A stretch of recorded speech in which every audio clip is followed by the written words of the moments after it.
So good morning, Chris. Good morning, Candace. Are you ready to get going on the offer to purchase and contract? I am ready to get going on the offer to purchase and contract. And you know what? Let's get right into it, starting with the title, Offer to Purchase and Contract. Because for me, I think it's important that the students remember, that you all remember, this is one set of paperwork that serves as an offer and then it becomes the contract. So that's different than what we would do in commercial real estate. Commercial, you put in an offer by giving something called a letter of intent. And then once everybody agrees, it becomes, I should say there is a contract drawn up. Whereas for this, we're going to use one set of paperwork. Yeah, I And would, if, go ahead. I would encourage even early on at this stage for agents to be thinking in terms or students to be thinking in terms of the fact that the word offer and contract, they mean two different things, and we Mhm. need to be using those correctly. Because it's an offer until it becomes a contract, and it becomes that contract once you have signatures and notification of the last signatures. We would define that later as the effective date of the contract. Mhm. And Candace, even some of my experienced agents get confused about this. They think that the contract date is some vague point. It's not. It's well defined in this contract as the effective date. And so they try to Mhm. use words like contract date or something else that doesn't exist in this contract. The effective date is important. That is so true. And if people are confused, I would tell them, look at this two G's. They've got the guidelines on how to complete this, and it talks all about that effective date in there. And we know they love to test you on, is it an offer or is it a contract? So really important. It's just the title, but yet there's so many important things here. Absolutely. And as a practitioner in the field, knowing that these guidelines exist is highly valuable because it can make you sound like a pro when you're going over these, and that'll give your clients confidence. Hmm. All right. Well, then let's go on to our first section, this terms and definitions. And we know we've got a seller and you've got a buyer. Notice there's no word agent there because we are not a part of this contract. We got a seller, we got a buyer, and then we have property. So under property, we have our street address, and then we also have our legal description, which would kind of start right about in here. What's the difference with these two things, Chris? Well, what I like to tell my agents is more is always better. Almost every property does have a street address, and that's what most people think about. If you're giving directions to my house, you give it to my street address.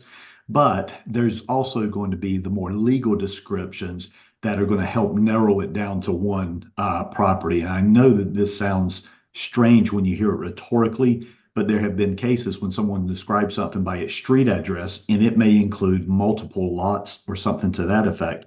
And so by having these legal descriptions, it narrows it down to one specific property to avoid legal consequences from not being descriptive enough. I love it. I mean, it's important. I think people think, "Oh, we're just going to learn about this in pre-licensing," but you really do need it in real life. Absolutely. Okay.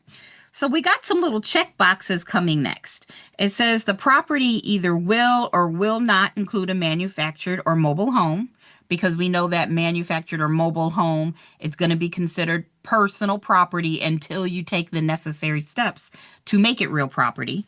So that would be the first thing. And then why is this will or will not be will or will not include an offsite or separate septic? Why is that important?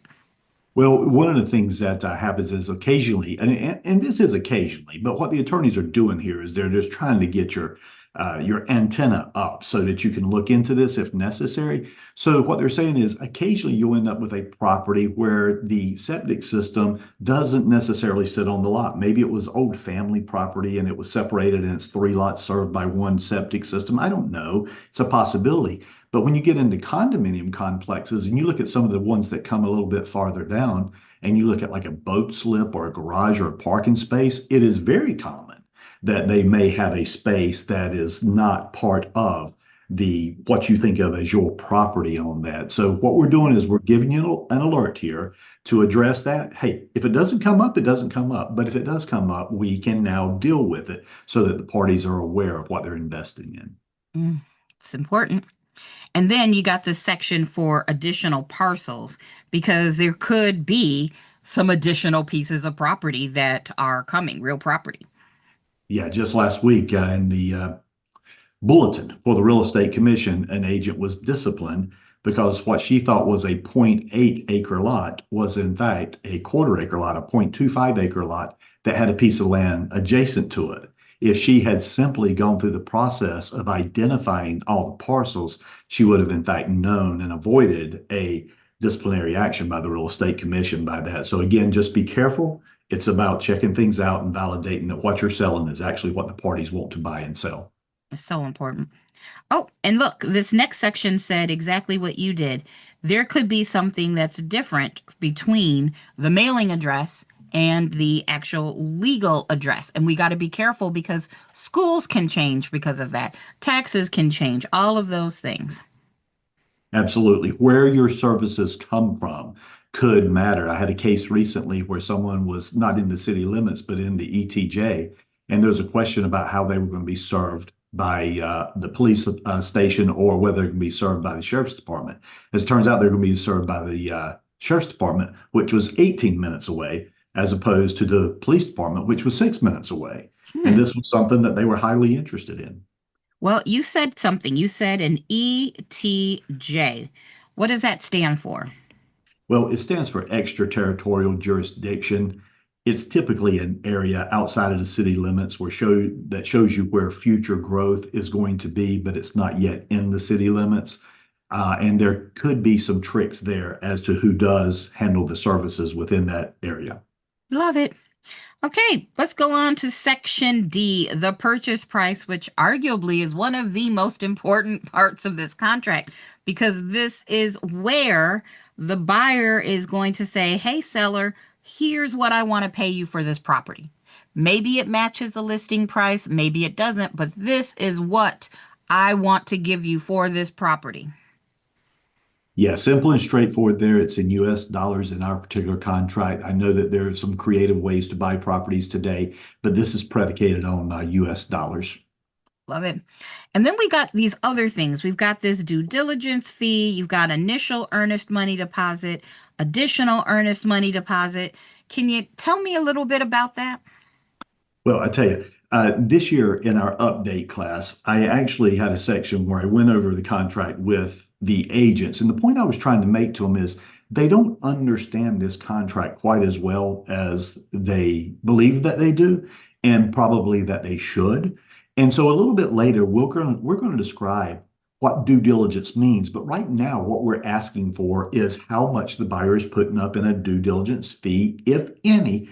And Candace, I'd like to focus you real quickly on how that is going to be paid. Notice it gives options there about how the due diligence period the due diligence fee is going to be paid, whether it's going to be a cash, personal check, official bank check, wire transfer, electronic transfer.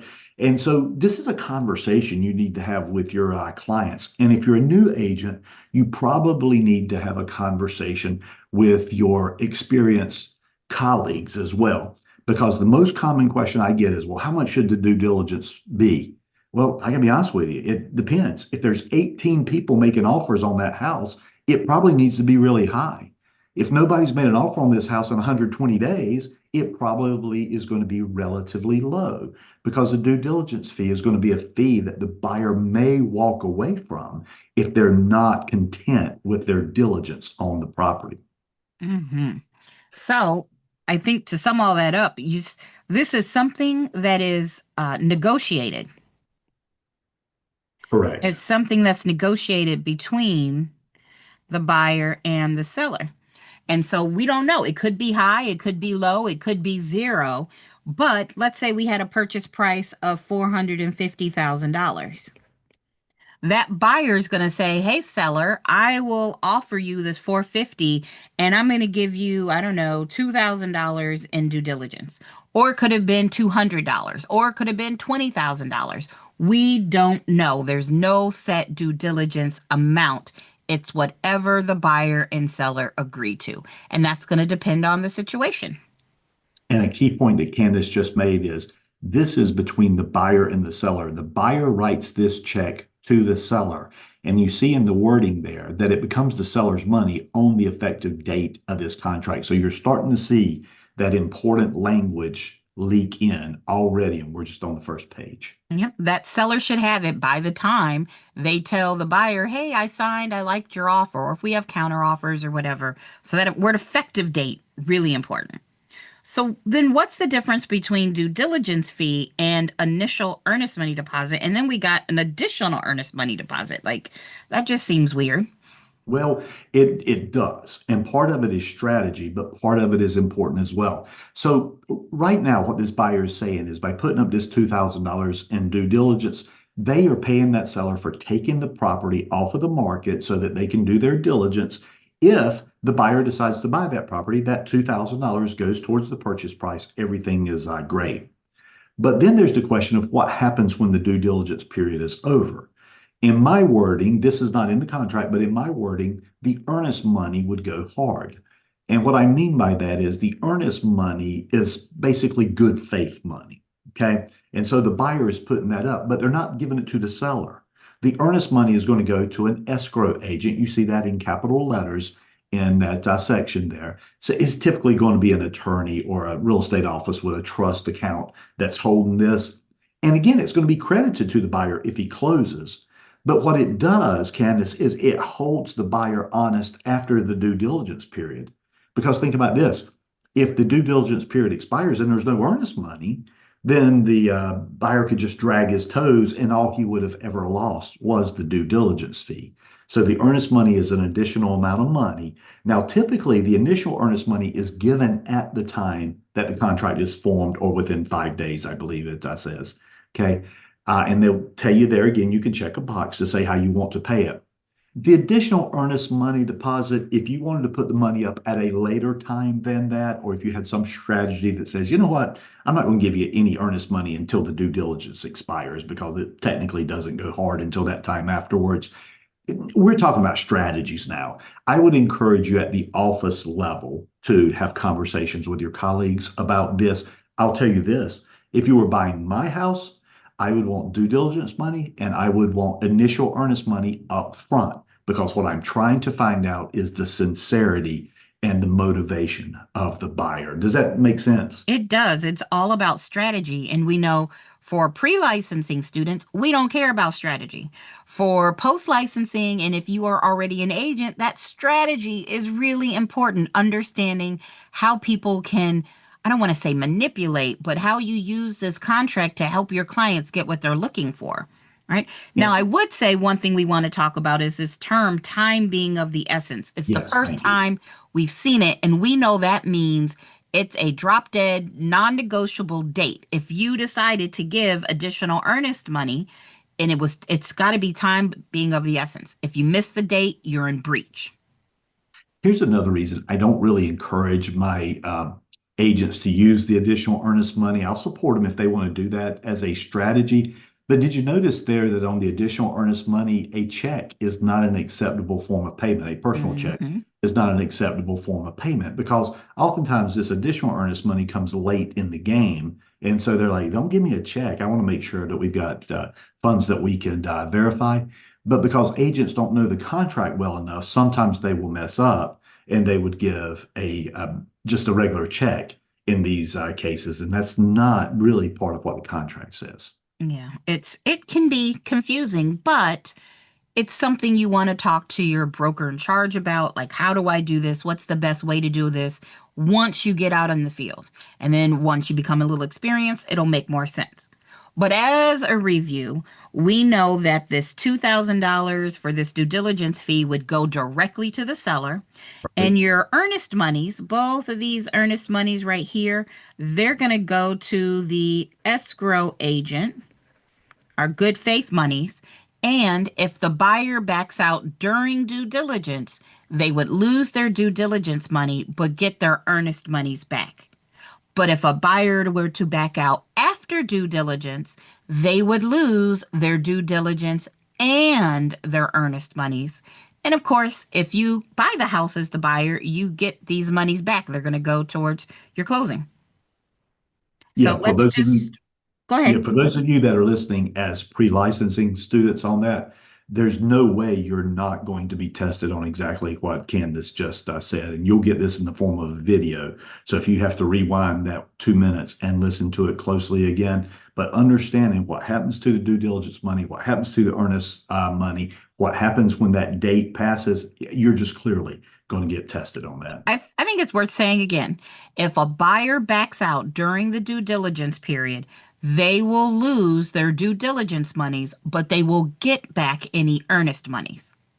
But after the due diligence date, if the buyer backs out for any reason, then that buyer will lose their due diligence and their earnest monies. And if a buyer buys the house, they get them both back. That's right. All right. I think that makes sense. And notice I went ahead and I put NAs here. Not that these things aren't important, but we're not going to go over them right now. It's basically when we got these weird situations, like if somebody's assuming a loan or there's seller financing, builder deposit. If one of these things comes up, you need to talk to your BIC immediately. That's exactly right. In many of these situations where my agents have come and asked me questions about assumptions or seller finance, and what they were being asked to do was actually bordering on illegal, and so it ended up not being a viable way to sell the property. Yeah, that's definitely a call your BIC or an attorney moment. So just to make sure everybody fills this out correctly, Chris, you're the math genius here. What would I put in this line right here? This line right here is not meant to be creative. The balance of the purchase price is simply going to be you're going to go to the top line of $450,000 and you're going to subtract out credits that you get in this section, which would be the 2,000 and the 5,000. So the only number that goes down there at the bottom, if I did my math correctly, is $443,000. It's Yep, the difference between the offer price and the credits that you're getting from your due yep, diligence and earnest money. perfect. You're so smart. That's why I love you. All right, our next section, seller concessions. Now, if you're an agent that's already been doing this for a while, you've seen this before. They've just moved it to a new place. These are basically, what would you call them? The seller's giving the buyer some money at closing. Yeah, seller paid closing costs, which, we came through a time where these were rare because the sellers were in control. As it turns out now, the sellers are having some flexibility. So the buyer may come to them and say, you know what, I'll give you your price for the house, but I need $5,000 to buy down my interest rate, or I need $5,000 to help offset some closing costs. I don't know why, or I don't necessarily know rhetorically what it would be. But having said that, this is where you handle this. And for those of you that have been around for a while, this was a beautiful change because this actually appeared several pages back in the contract and they pulled it forward to the front page so that the seller can look at this and understand I'm being paid this amount. I'm giving up this much in concessions, if any. There's no compelling reason that they have to. It's going to be subject to the negotiations. Yeah, because if I say, hey, as the seller, I agree to pay $10,000 in buyer closing costs, you're not really offering me $450,000.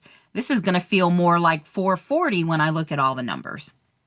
So, Yeah, I'm convinced that the sellers don't really get very egotistical about what price you pay for the property. What they really want to know is how much money they're putting in their pocket. So Candace is right about that. This is a 440 offer, not a 450 if you're getting $10,000 in closing costs. A couple of things right here. Now, these are advanced level issues, so don't spend a lot of time on this. If you decide to use seller concessions in the field, please talk to your lenders if you're working for the buyer to make sure that the lender will allow that amount of closing costs. And it's going to have to be approved by the lender and appear on the settlement statement. Otherwise, you may get an agreement of the seller to pay 10,000 and find out that the lender only allows 7,000. And then unfortunately, you would have lost value for the client. yeah, that's a big point. And speaking of big points, our next section, this due diligence period, does it get much bigger than that? I don't know. This is such a North Carolina specific thing, but it's so huge that every person needs to understand this. Whether you're in pre-licensing, whether you pass the test or you don't. If you're an agent, I mean, the idea of due diligence is basically how we buy real property, residential real property in this state. So we've talked about due diligence a couple times. Chris, how do you, in the easiest terms, explain due diligence and this due diligence period?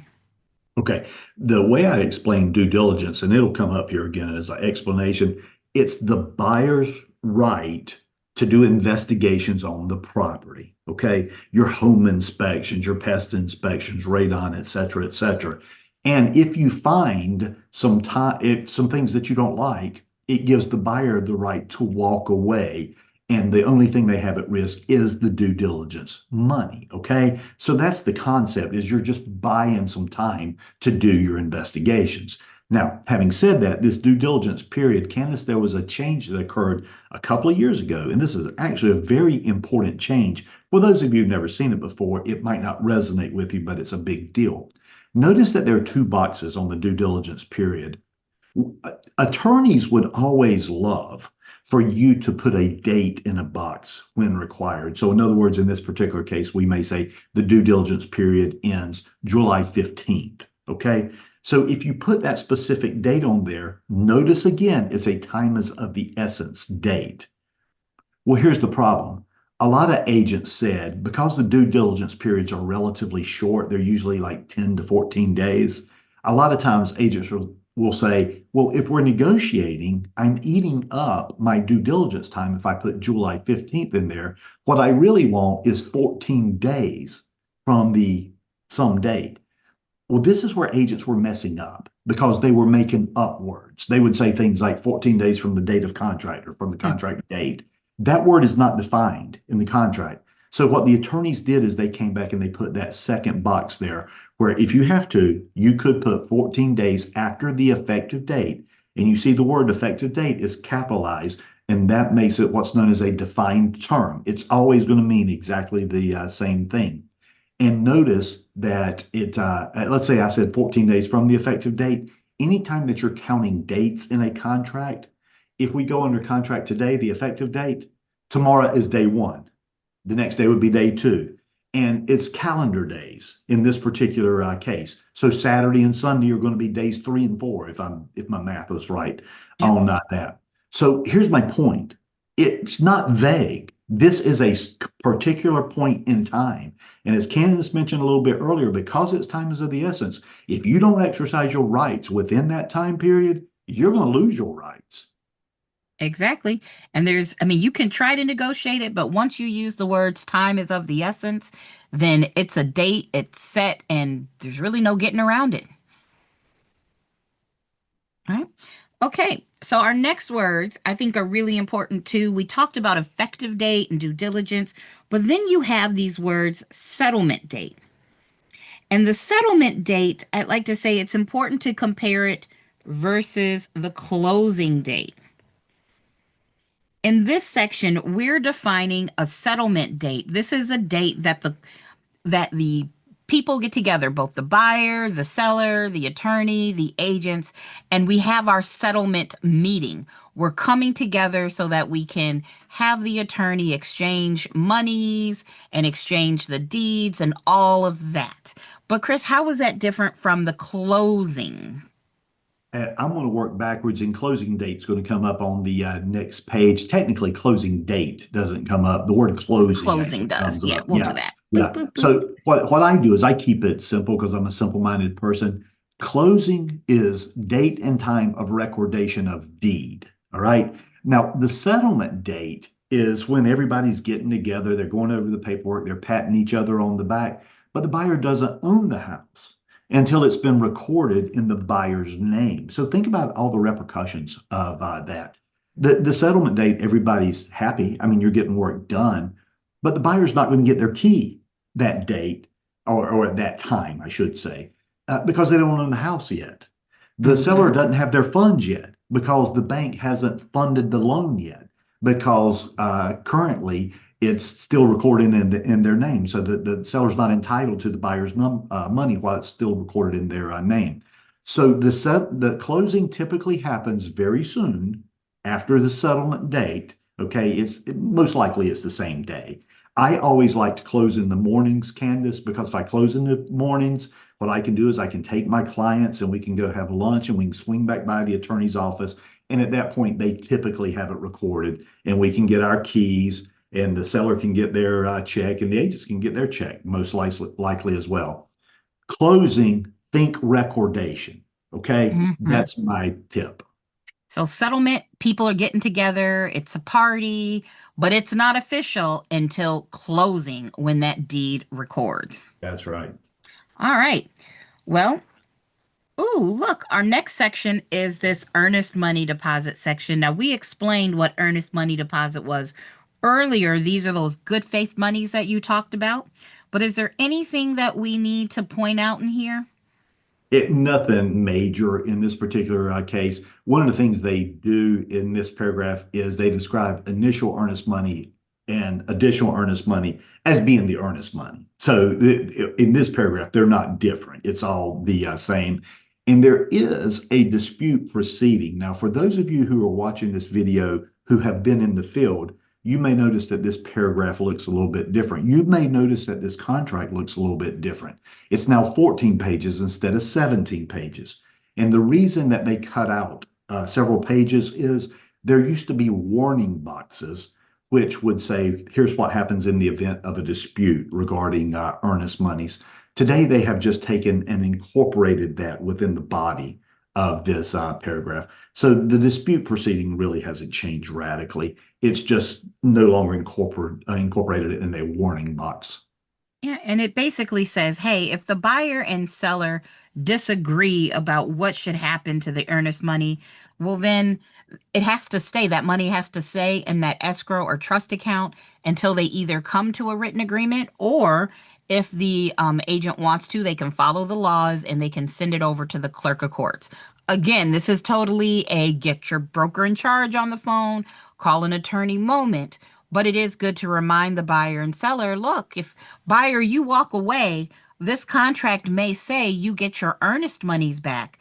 But if the seller decides to be what I call a poo-poo head and says, nope, do not give them back their earnest money. I know I said in the contract they could have it, but I'm not happy. Well, buyer, yeah, you're just going to have to wait. You'll have to wait and let you all have to come to an agreement. So it's important just to know that and recognize it and explain that to your clients. And Yeah, speaking of the, go ahead. I would say, interestingly enough, what Candace said that's important there is almost any time there's a dispute about money, it's certainly minimally the big and most likely an attorney. If people start fighting about money, we as agents, we're kind of out of it. We just Mhm. almost become witnesses more than anything else. It's a CYA moment. Call your attorney. Yep. Now, we talked about the escrow monies or the earnest monies going into an escrow account. So we got to name who the escrow agent's going to be. And once again, all of this is in what do you call these capitalized letters is Yeah, all basically caps. Yep. saying, hey, here's what you need to know. This money is going in a trust account and it might make interest because money is going to a bank account and you're agreeing that the agent can keep those interest money. So it's little details, but important for people to understand when they have questions. Yeah, it's on this, it's kind of interesting, and it's kind of a technical point. For those of you in the pre-license class, there could be a question that's just as simple as, could a trust account be interest bearing? Well, it has to be simple because PBs can't have trust accounts, right? So the reason that you see it highlighted here or all caps, it's not because it's the most important language in the contract. It's because there's a corollary rule that says if this language is embodied in a contract, it must be written in a way that it sets itself off from the other contract language. So it draws your eyes to it. But if I were looking for this for test purposes, here's the answer to the question. Yeah, you can have an interest bearing trust account. You just have to have approval of the parties. And if it's embodied in a contract, it has to stand out in such a way that it draws attention to itself. So, boom, there's the whole message on that. Well, and I think what you said is important. It has to do with the North Carolina rules on what has to be in a contract that an agent is providing to a client. Remember, it is not the commission who wrote this contract. I'm going to scroll on down here. Remember, this contract, actually, I should scroll up, shouldn't I? It's written and approved by the North Carolina Bar Association and the North Carolina Association of Realtors. So they've got to follow the rules that the commission gave to say, hey, if you're an agent, you're using a contract, all you can do is fill in the blanks. And if you have words that have to do with, oh, it's going to be an interest bearing account, it's got to be, separated, not separated out, but, focused on a little differently. I guess we'll call it that. All right, Chris, you know what? Our next section is so important. I'm going to highlight it in a different color. Okay. What is this that I am highlighting, Chris? You've heard both of us refer to this effective date, and you've heard us refer to the idea of a defined term. And that's exactly what they're doing right now, is they're defining the effective date. Now, again, because I'm simple-minded here, I'm going to give it to you in my language, and you can go back and read it and see what it says. But an offer is not a contract. It's not the effective date until the following things have happened. There has to be an offer. There has to be an acceptance, but I'm not through yet. Before it becomes a contract, it has to be communicated back to the offering party. Now, notice how we use words like offering party, because the buyer could be the offering party, but in a counter offer, the seller is technically the offering party. So in essence, what we're doing here is defining the difference between, I told you earlier, it's important. You got to use your language correctly. Offer versus contract. Until there's been an offer, acceptance, and communication back to the offering party, it is still just an offer. It's not a contract until all three of those things happen. And the minute they happen, that is then the effective date of the contract. How did I do, Candace? Was that all right? I think you did wonderful. And you hit all the big points of this contract. Whoever is the last one to sign, whether it's the buyer or the seller, they need to actually sign or initial if it's just a change, right? And then that has to be communicated. It needs to be communicated to the other side. Until we have that, we do not have a contract. Remember, words matter.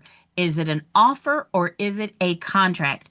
And it's not a contract until everybody signed and initialed, and both sides know that everybody has signed and initialed. Right? Excellent. Yep. Perfect. All right, let's move on. Now we're hitting due diligence and due diligence fee again, but I think we pretty much hit what it is earlier. We know that the due diligence gives the buyer the right to take a look at the property, investigate the property, and figure out, do I want it or do I not want it? I'm going to do all of the research. I'm going to get all those questions answered during that due diligence period that we looked at earlier.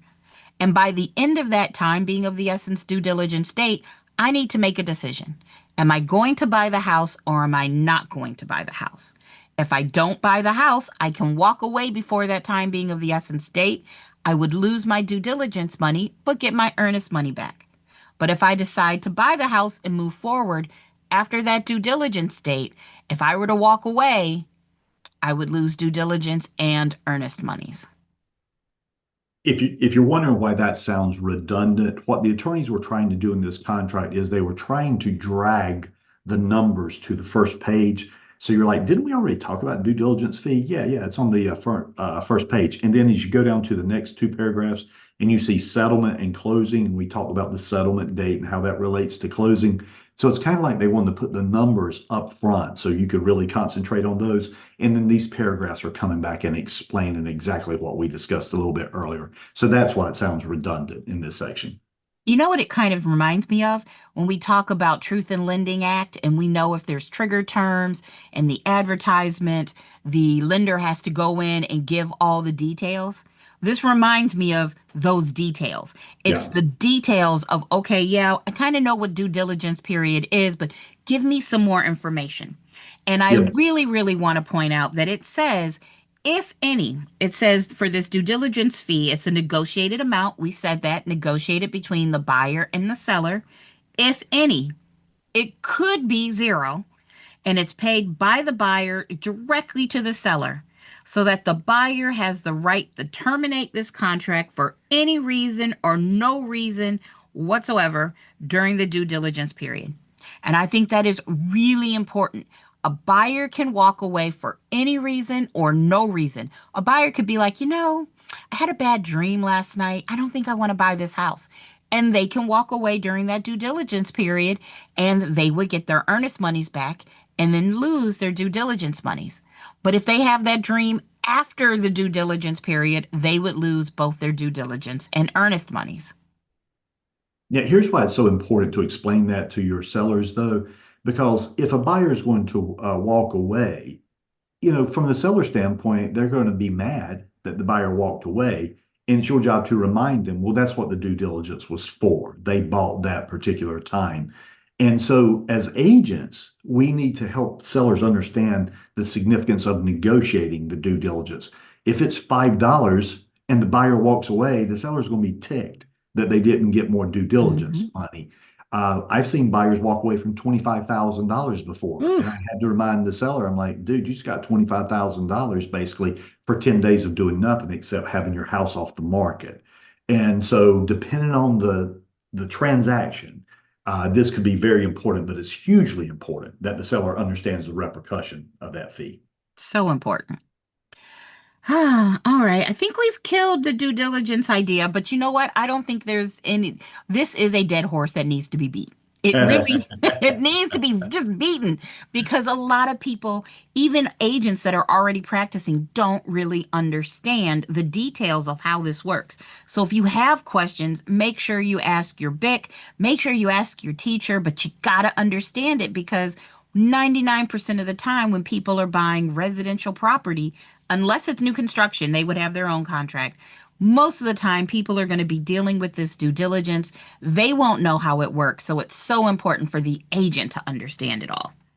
And Candace, I got some news for you. We're not through with due diligence yet because it'll come up a little bit later because they have moved the portion about what happens if due diligence is not paid in a timely manner. So we Well, actually have to deal with it one more time. well, I told you we're going to keep beating that horse now. So, hey.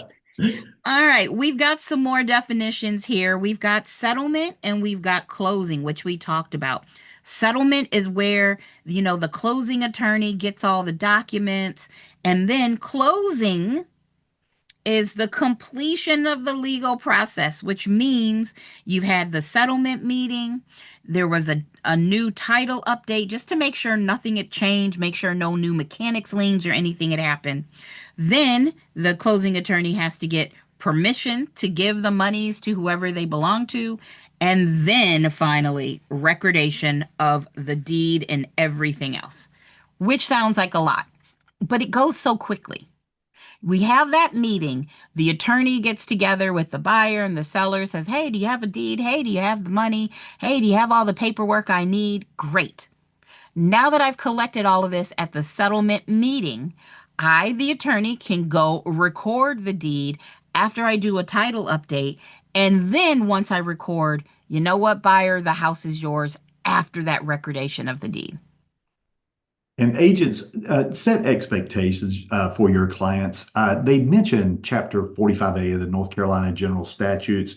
That's a provision that's referred to as the North Carolina Good Funds Settlement Act, if I remember the name Yep. correctly. And it has to do with disbursements. Now, we mentioned this a little bit earlier, but if your buyer goes to settlement thinking they're getting the keys, they might not.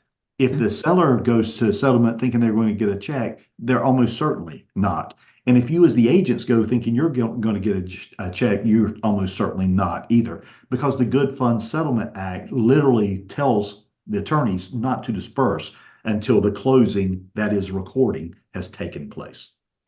Yep, I'm just writing it in here for you. The Good Funds Settlement Act. I used to tell my buyers and sellers, you can't get your money or the keys until I get mine. Yeah, And there I you go. can't get paid until after it records. So we're all in the same boat together here. You Yep. don't get the keys, you don't get the monies until after there's a new title search and then recordation of the deeds. Right. Okay. Well, the next section is in red. Why is it in red, Chris? This attorney closings in North Carolina. This is actually kind of a new thing that they've done. In the past, when they had the warning boxes, it was very noticeable. But there's a few things in the contract now. So as you are looking at the contract there, that's actually the way it's going to look in your digital prints, is that they've highlighted that instead of putting a warning box about it around it. I've never been tempted on this one, Candace. I have no interest in handling the closing paperwork. And so basically, what it's telling us here is that brokers are not attorneys. And so there are some things that occur in a closing that are considered legal acts, and only an attorney can perform a legal act for others for compensation. So it's just a caution to us. Yeah, I mean, it's not against the law, but if the bar association and the Association of Realtors says you should use an attorney, I'm going to go with them. Because why not? I'm not trying to get sued, and I don't that want that kind of liability trying to do a Right. closing. And it's not that much money. And I mean, Hmm. it's the people that do it professionally and they do hundreds of them a month. It's obviously worth it. But for me to try to do one every once in a while, there's a better risk I'm going to mess it up than Hmm. save somebody any significant money. Gotcha. All right. Our next section is special assessment. What is a special assessment, Chris? Notice that they define it right here. And so I'm going to kind of leave it with the definition they give here. It's actually more important about who pays special assessments, and that's going to come up in later paragraphs. But for right now, what you need to understand is exactly what it says. It's a charge against a property by a governing entity. That governing entity could, in fact, be something as simple as a homeowners association, or it could be a city or a county or a state. Okay. So it's other than your taxes or your regular association dues. This is a special assessment for a one-time improvement, typically. Hmm. So a little bit later, we'll talk about why that's so important for your clients. Yeah, and it says it because there's going to be who's responsible for paying it. Okay. Can you believe we're only on page 2 and we're only getting to section 2? And this is going to be, well, I guess now we're on page 3. Section 2 is talking about fixtures and exclusions. On a scale of 1 to 10, how important is this whole fixture section, Chris? It's about a 25 on a 1 to 10 scale. You'll hear people say that the first mistake you're going to make in real estate is likely to be with a fixture or something you thought was a fixture that was not a fixture. So this is where you want to slow everybody's brain down. I know that buyers want to be excited about buying a house, and excitement is fine, but they have to focus on what it is they're getting. And because there are so many moving parts in a real estate transaction right now, they have to understand what fixtures are, what's staying with the property, and then if the seller's taking anything with them, the buyer needs to know what it is that they're paying for. I mean, it says it right here. Parties should not assume. You know what they say when you assume, all right? You should not assume that an item will or will not be included in the sale based off of a statement or an advertisement. It's just, doesn't need to happen. There, I there, got to there be we honest with go. you. If I were writing a test question for pre-licensed students, that would be it right there. That the MLS says that the refrigerator is staying. However, it doesn't make it into the actual contract itself. And what's the status of that refrigerator? Well, if it didn't make it into the contract, it's not, in fact, going to stay. I don't care what any preliminary negotiation that you've had on that topic. Now, I want to back it off just 1 minute. Refrigerators are not typically fixtures, so I don't want to confuse you on that.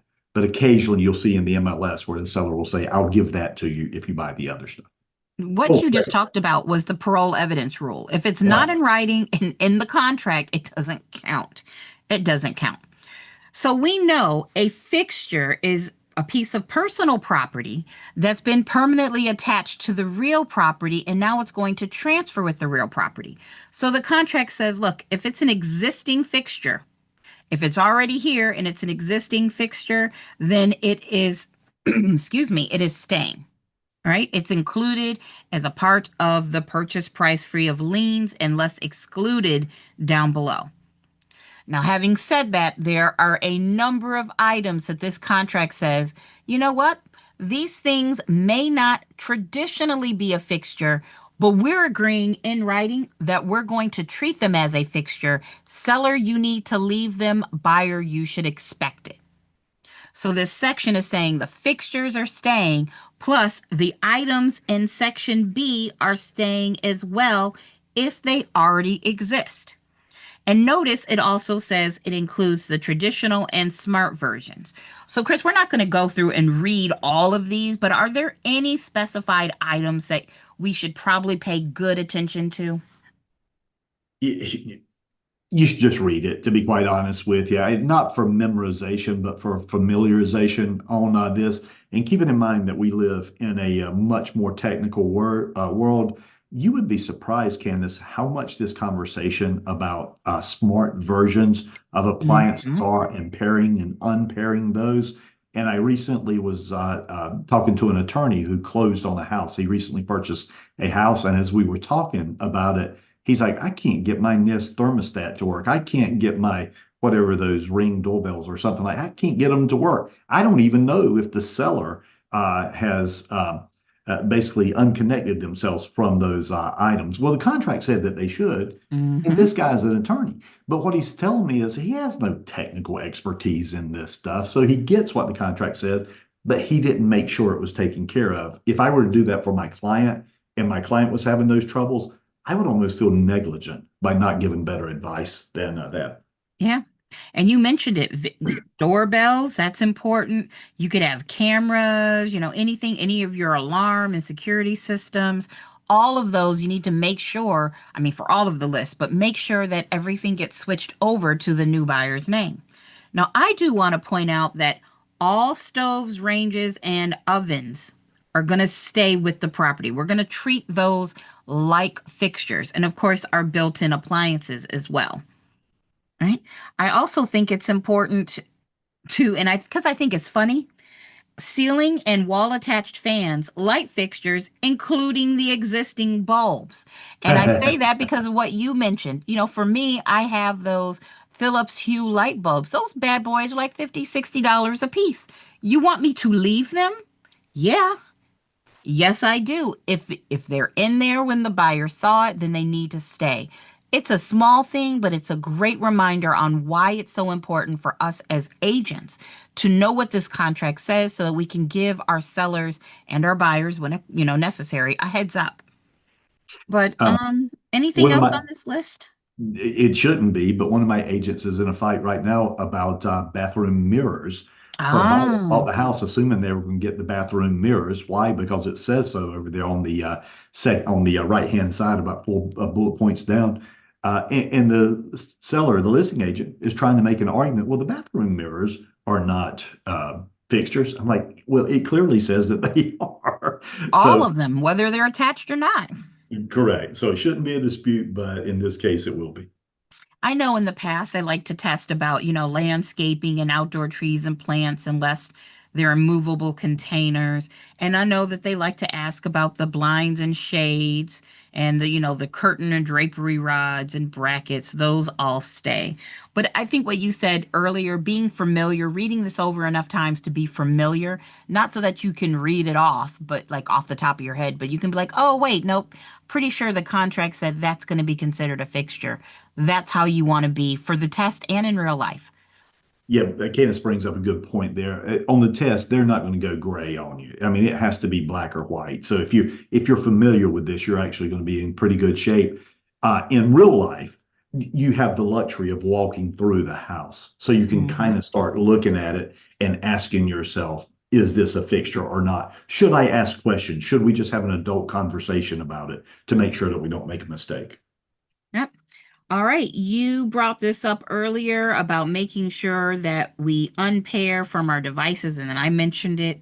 But I want to go ahead and jump to section D, items leased or not owned. Items leased or not owned. And what this is talking about is sometimes you can have fixtures that are actually not owned by the homeowner, like an antenna, like a gas tank. What else could there be? Security systems. And so what it's saying is if there are any items that are leased or not owned by the seller, they need to be listed in this section. Because if it's not owned by the seller can't give you ownership or transfer something that doesn't belong to them. Yeah, buyer's agents be curious, but listing agents do us all a favor and do the research on this before you ever put the house on the market so we'll know what we're talking about as we're looking at the house. All right. Now, if you're the seller and there's some fixtures you don't want to have convey, we put it right here. So in this section, if I have those bathroom mirrors that I want to keep as the seller, I would put in here bathroom mirrors. And I'm telling the world, hey, or I should really say the buyer, I'm not including the bathroom mirrors. I know we listed them above, but I want to take them with me. Yeah, and there's a couple of things here that are important. One is that the buyer usually makes the first offer. And so if the buyer wants those bathroom mirrors, they may leave them off, in which case the seller, if it's important to them, they would need to counter saying that, no, Mhm. I'm taking the bathroom mirrors with them. Also, there's going to be a note down here. Oh, it's directly follows that, that if Mhm. taking down the fixture is going to damage the property, then the seller is expected to repair that in a good and workmanlike manner. I don't love sellers taking fixtures down and taking them with them. If they're going to do it, I would prefer they do it before they list the property. But as you're dealing with sellers, what you'll find out is they have their own thing in mind. And all we have to do is make sure that we can facilitate it to the best that we can. All right. I love it. Ah, this contract, it's so complicated, but at the same time, it lays everything out. You never have to ask. The contract says this is what you need to know. And then because we have the guidelines, guys, use them. If you have questions, especially when you're helping your buyers and sellers fill this out, if you have questions, get the answers from another source, a trusted source. All right, let's move on to section 3, personal property. So if you've got something that's not a fixture or not a part of the real property, then we know it's personal property. And sometimes the seller wants to leave personal property, or the buyer wants the seller to leave personal property, like the refrigerator, like the washer and dryer. If that's going to happen, this is where it would go.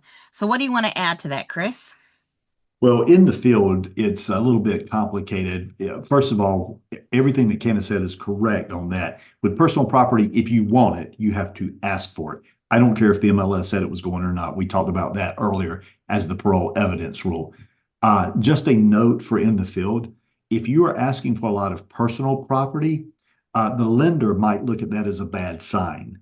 Mortgage lenders finance houses. They don't finance washers and dryers and refrigerators. So if you try to load up this contract with too much personal property, it's possible that the underwriter would kick it back and say, get me a clean contract.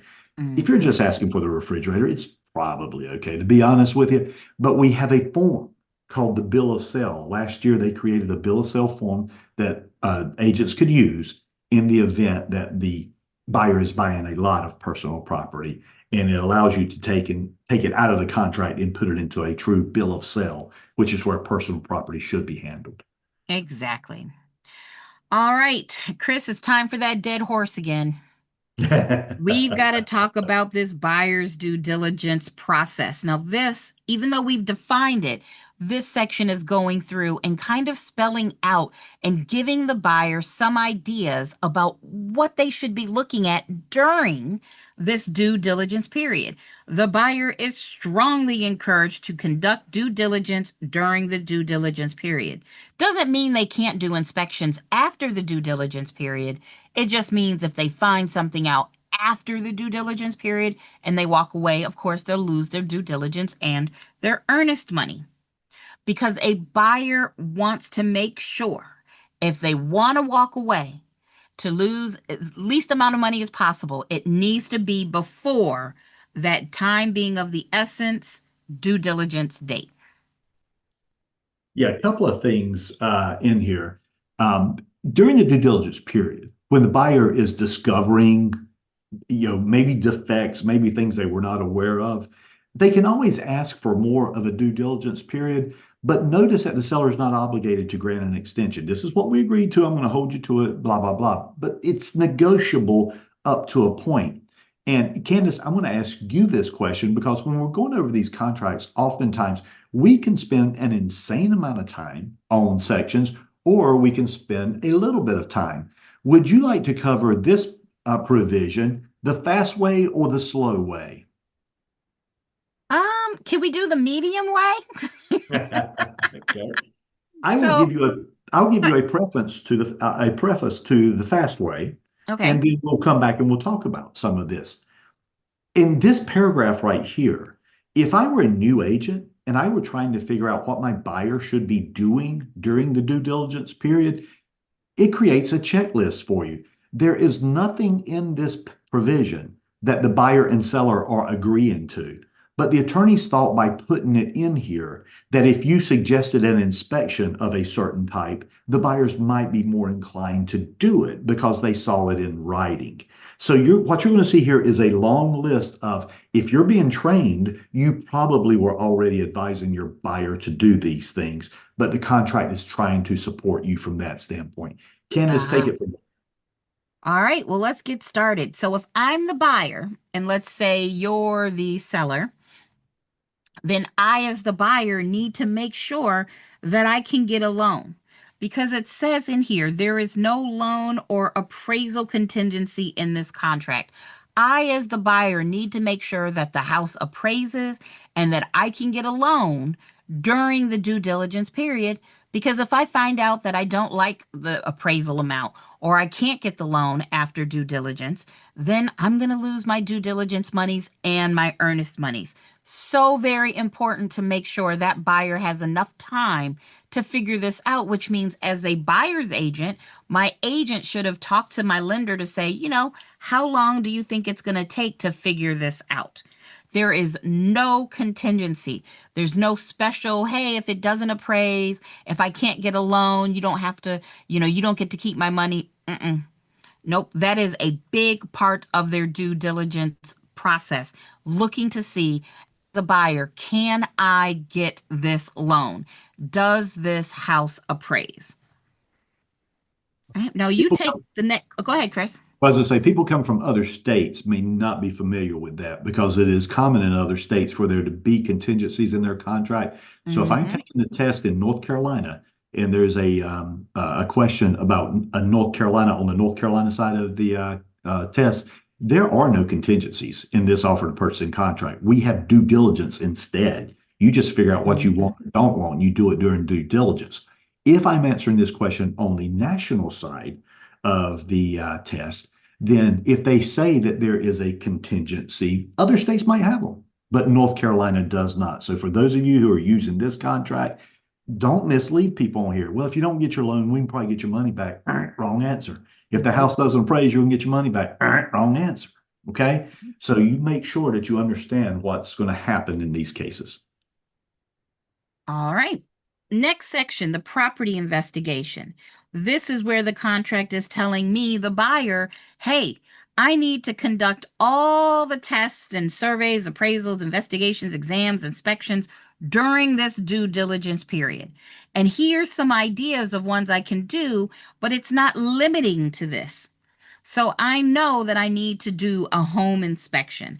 I know I need to review any type of documentation like HOA documents. If I want to know about, I don't know, what other kind of documents would I be looking at? I don't know, but I'm going to go with HOA documents. Make sure I can get insurance.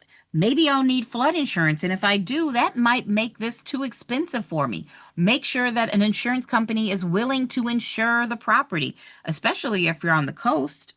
Make sure that it appraises. I want to get a survey because if there's any encroachments or anything like that, or if there's any type of easements, like utility easements, that would be an easement in gross, I need to know about them. Chris, you take the next part of the list. Did you stop at zoning government I did. regulation? Okay. Mhm. So there's a provision that was added to the contract a few years ago. It's paragraph 8H. You can see it actually referenced there. I could write a whole class on that. But for right now, just understand that we're moving into a market that we used to be in a complete seller's market. Sellers could sell anything, even crap, and they could get top dollar for it. But now that the buyers are starting to have a little leverage, what the buyers are doing is they're doing research and they're occasionally finding out that work has been done without a permit. There's been upgrades on the property that were done without a permit or something to that effect. So when we're talking about zoning, government regulation, and government compliance, your buyer needs to investigate, can they use this house for what they want it to use it for? Has it been appropriately permitted? Or is there anything that's going to come back to haunt them during their ownership as the buyer?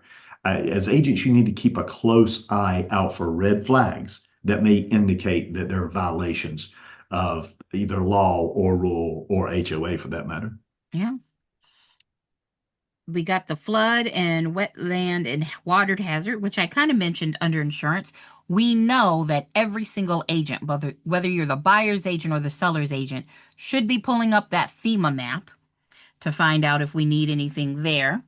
Um, hey, it's a good idea if you're the buyer to call the seller and be like, "Hey, can I get an idea of what the utilities are? And, do I have access to roads? And speaking of roads, who maintain them? Who is maintaining them?" Right? Most of the time, most of us are assuming the city or the state will do it. That North Carolina Department of Transportation is going to clear it if there's ice or snow, or make sure if there's any potholes, those get filled. But that doesn't happen 100% of the time. Sometimes the individuals, the HOA, the people that live on the street, they're the ones that maintain the roads. And that can be a big deal for lenders. So it's something people should definitely be looking out for. Yeah, Cadence made the use the word assume again. And in real estate, you never assume if you have the ability to check it out. And Hmm. so if you see any red flags of a road that's deteriorating and someone's not coming to maintain it, what you occasionally find out is it was designed to be a public road, but it was never accepted by the Department of Transportation. And you've been telling people that they're going to show up and fix that pothole, and they're not. And if that's the case, it's going to reflect poorly on you, and it'll affect the value of the house if those roads deteriorate. So, when you look at these things, if you don't know what they mean, ask your broker in charge and say, "How can I check this out?" There's actually usually a fairly quick way that you can check it Hmm. out. And I think as an agent, whether you're the buyer's agent or seller's agent, you should be able to show in your notes, in your files, that you pulled up a FEMA flood map and that you did your research with NCDOT to make sure those roads are either publicly or privately maintained. And then we got one more, this X here, Chris. What is this special assessments here? Well, we alluded to it a little bit earlier. Remember, it's going to be a kind of like a one-time tax for an improvement or a tax for a one-time improvement, you might call it. We're still not quite where I want to be on that yet, though. But what we're saying right now is, agent, have your buyer investigate it. Let me tell you a real cool example that came up the other day, Candace, is kind of interesting because the buyer's buying this property and there is a special assessment on the property. Well, as it turns out, the special assessment has been, it's been, what's the word I'm looking for? Approved? Proposed. It's actually been proposed, Okay. but it has not yet been approved. So the buyer is aware that this is getting ready to happen. Well, a little bit later, we're going to tell you that the seller pays for approved assessments, but the buyer takes the property subject to pending or proposed assessments.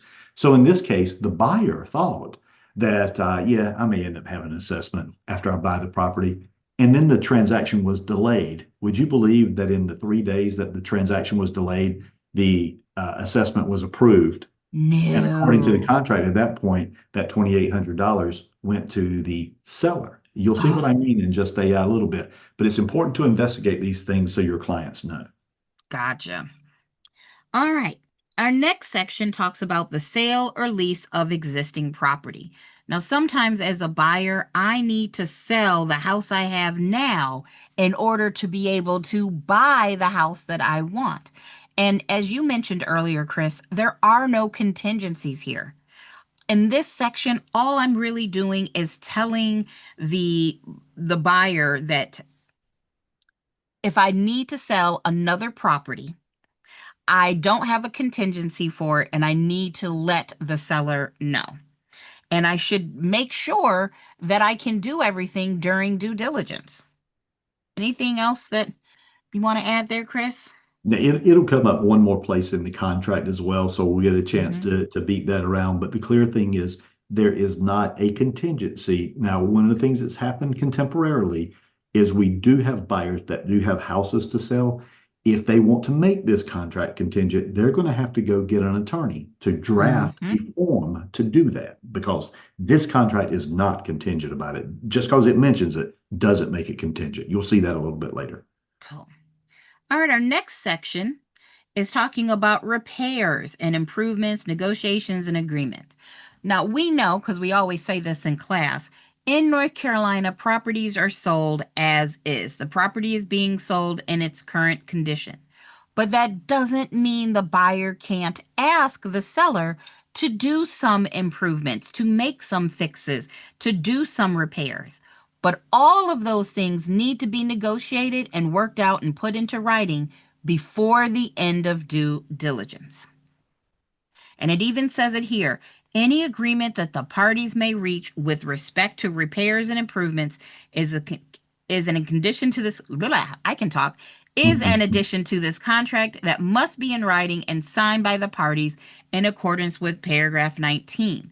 You got to put it in writing. Buyer, the seller doesn't have to fix anything. But if you want them to, you make sure you negotiate that out with them before the end of due diligence and get that agreement in writing. What do you want to add to that, Chris? That's actually pretty perfect on that. We don't know what's going to happen in any particular transaction.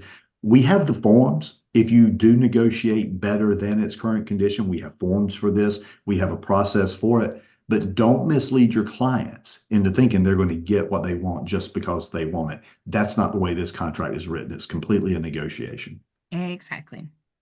All right, section E. Hey, buyer, if I'm the buyer and I'm getting inspections done, if I damage the property trying to inspect it, then I need to fix that damage. The only exemption to that would be, if we're walking on the floors and all of a sudden our footwalk falls through, well, that wasn't our fault. Like, you shouldn't be breaking stuff just by walking on it. That wouldn't be my problem. But if I did some kind of weird inspection and I damaged the property, I need to fix that. I need to fix the seller's property, Yeah, right? pick your vendors carefully. Hmm. We had a case where a home inspector was doing what they call a punch test, where they'll take their thumb and they'll check to see if there's any wood rot. Except he wasn't doing it with his thumb; he was doing it with a screwdriver. And so, even though the place was fine, it had little screwdriver potholes in it throughout that. It was the incorrect way to do that particular test. It is important to know who you've got working with you. All right, indemnity, we'll just say it right here. The buyer will indemnify and hold the seller harmless from all loss, damage, claims, suits, or costs which shall arise out of any contract, agreement, or injury to any person as a result of activities of buyer or buyer's agents and contractors. Basically, if you fall off the roof while you're doing an inspection, buyer, you're not going to sue the seller. It's your job to do inspections. If you get hurt during an inspection, that's on you. It's not on the seller. Yeah, and Candace mentioned a little bit earlier, unless the seller is negligent in some way, if there's a Hmm. hole in the floor for no reason and you step in it, then the seller would be negligent in that case. Yep, exactly. And then I keep talking about, and Chris mentioned it too, hey, you can, as the buyer, terminate this contract during due diligence, and then you would lose your due diligence money and you would get your earnest monies back. This is where that's in writing. The buyer has the right to terminate, right? They have the right to terminate this contract for any reason and no reason, but they need to do that in writing before the termination date. That was the date we agreed to earlier in the contract, and that date is time being of the essence. And if the buyer timely delivers that termination notice, the contract is terminated and the earnest money deposits are refunded to buyer. Notice it doesn't say the due diligence fee is refunded to buyer. If a buyer walks away during due diligence, the seller gets to keep those due diligence monies, but the buyer should be getting back their earnest monies. And then Easy. our last section here in red, well, last for this section, At closing, everything had better be the way you like it, buyer, because how it is as of closing, that's what you get. That you're walking away with it at that moment in the form that it's in. If you don't like the way it is closing, you need to say something. And this is why a lot of buyers choose to do what we call walkthroughs right before closing, the day of, maybe the day before. They want to do a final look at the property to make sure there's no last minute damage the seller maybe did while they were moving out their property. Just making sure everything is as it should be. Because once you buy it, once those deeds are recorded, it's yours, buyer, in its then existing condition. All right. So I think that is, I mean, we spent a lot of time on the first section, but I do believe, Chris, that has a lot of really good information on what people are going to be tested. Yeah, this is a pretty thorough going over of this contract. This is a type thing that, regardless of where you are, whether you're getting your license, whether you've been in the business for a while, this will help you sharpen up on your skills. This has been a very thorough walkthrough. All right. Well, then I'm going to kind of sum up our next section, which is buyer representations. This is the section where the buyer is saying, here's what you need to know about me, seller. So in this section A, the buyer is saying, hey, do I have the monies to buy the house? And this is where the buyer is going to tell the seller, am I going to pay cash for this house? And if so, I might need to give you some documentation, seller, that shows you I do have the funds to buy it. It's usually going to be a letter from a lender. I'm not sorry, lender, but a banker. Or you could tell the buyer, I'm going to need to get a loan. And if I am getting a loan, here are the details about that loan. Because if it's something like an FHA loan or a VA loan, there might need to be documents or things that the seller agrees to. And if it's a VA, FHA, USDA loan and you're involving the government, those may take a little bit longer and the seller may not be interested in this. So it's not that we're making the loan the sale contingent on the loan. We're giving information to the seller about a possible loan so the seller can decide if they want to do business with you. Yeah, it's a, and by the way, I may mute myself from time to time. We have a big storm coming through, so you may hear some thunder here in just a moment. Mhm. Um, but a lot of people will say, well, why am I telling the seller how I'm going to pay for the house or what, what right does he have to know if I have the cash? I'm like, well, it's a material fact. Typically speaking, the buyer's finances is not a material fact, but the seller has a right to know how you're paying for this house. The other question I get a lot, Candace, has to do with my agents will say, well, how am I going to know what kind of loan they have? Just get it from the lender. The lender will give you the pre-approval letter. You shouldn't be out showing properties to buyers that you don't know to be qualified. So you should already have that letter. And then what I normally have the lender do is tighten it up just a little bit when it's time to make the offer, if it is, in fact, finance. This paragraph is an agent doing their job. Okay. Mhm. So make sure you don't say, oh my gosh, my guy's paying cash. This is going to be the easiest thing ever. Well, did you check to see if you had the cash? And I do like to point out that it says material changes to the following are material facts that must be disclosed. Hey, if you're going from an FHA loan to conventional, you're thinking it's not a big deal. But if you're going from a conventional to FHA loan or VA loan, it's a huge deal. The contract is telling us any changes to this, material changes, that is a material fact. And buyer's agents, you need to share that with the seller and the seller's agent. All Great point. right. I had a had an agent yesterday that said this buyer agent says that I have to sign this VA addendum after going under contract. And I said, well, no, you don't have to sign the VA addendum after going under contract. They should have asked you to sign that at the time of the offer because of the appraisal language that's in there. That's hugely important. Mm-hmm. All right. Remember earlier we talked about sometimes the buyer has to sell a property. This is going through, and this is where you represent, hey, even though it's not a contingency, do I have to sell or do I not have to sell another piece of property in order to buy this property? It is just a representation. This section was called buyer representations. This is the buyer telling the seller, I do or I don't have to sell a property in order to afford your property. Again, though, it's not making the contract contingent on that sale. And then over here, you have all the information that people might want to know about it. What's the address? Is it under contract? Is it on the market? Is it not yet on the market?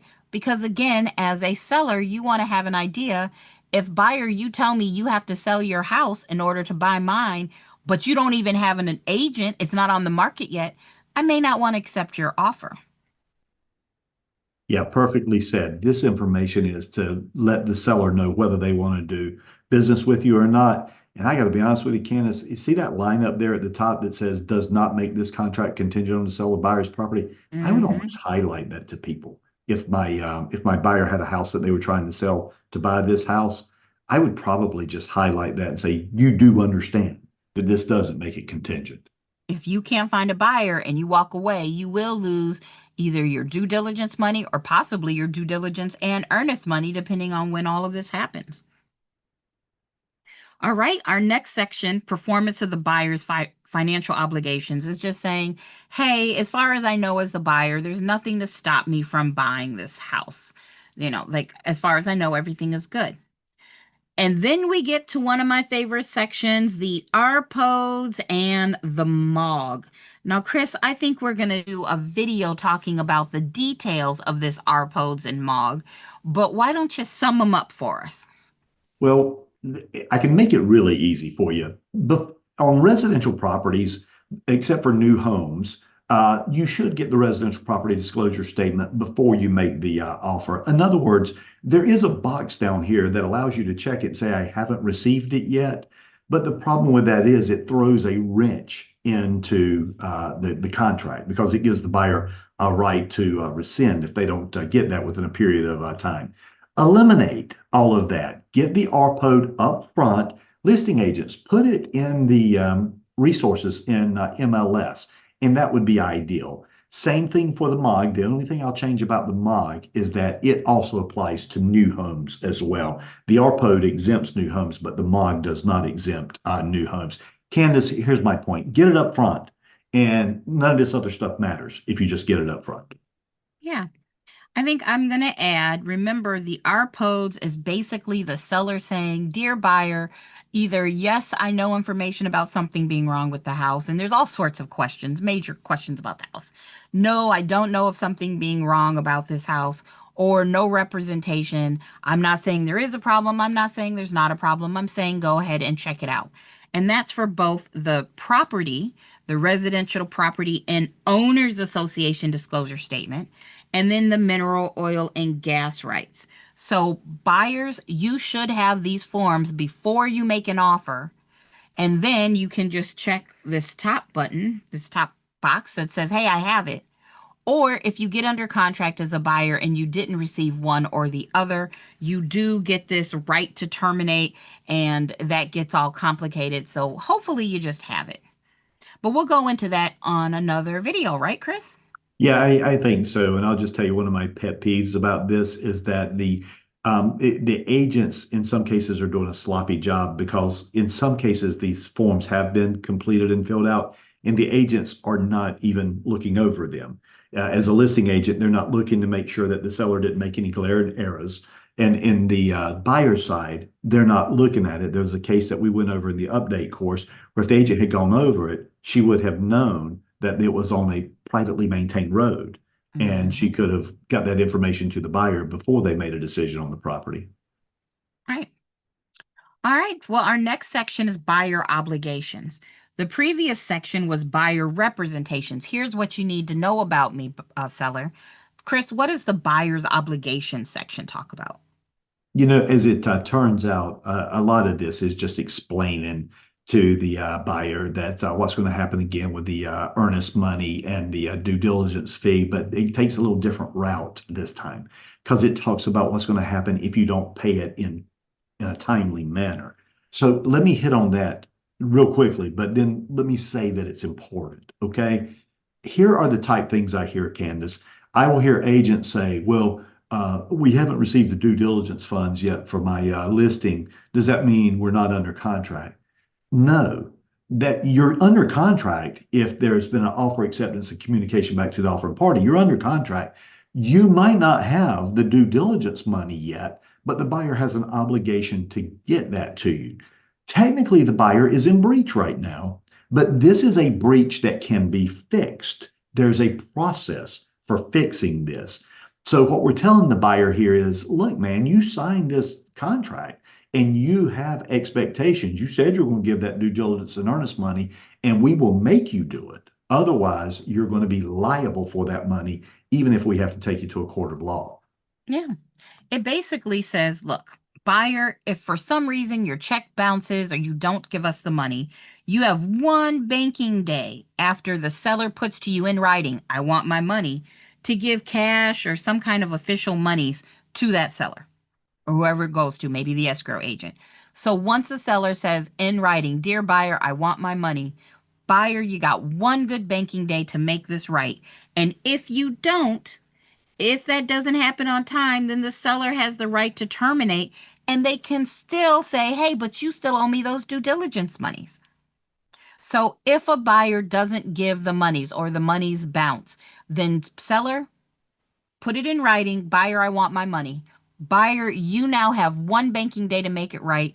And if you don't fix it, buyer, the seller can terminate. They don't need your permission after that one day. They can terminate and they can still go after you and say, hey, but you owe me that due diligence money. Candace, Anything else? are you ready for a test? I didn't tell you that there was going to be a test here, but I know that Okay. you can handle it. What's today's date? Today is July 2nd, 2025. What is tomorrow's date? July 3rd, 2025. What would happen if I gave you notice tomorrow, July 3rd, that I was demanding the late due diligence fee? When would that due diligence fee be due if I gave you notice tomorrow, July 3rd?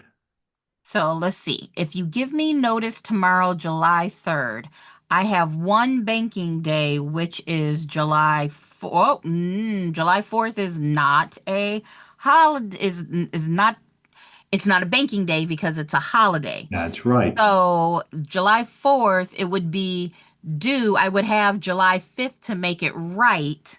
So then the money is not late and the seller can't walk away until July 6th.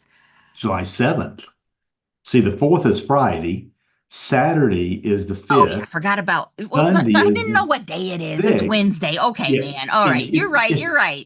Yeah, it's just a fluke that we happen to be making the video today. But the point I wanted to make to people is that this is the only place in the contract that it uses the word banking day.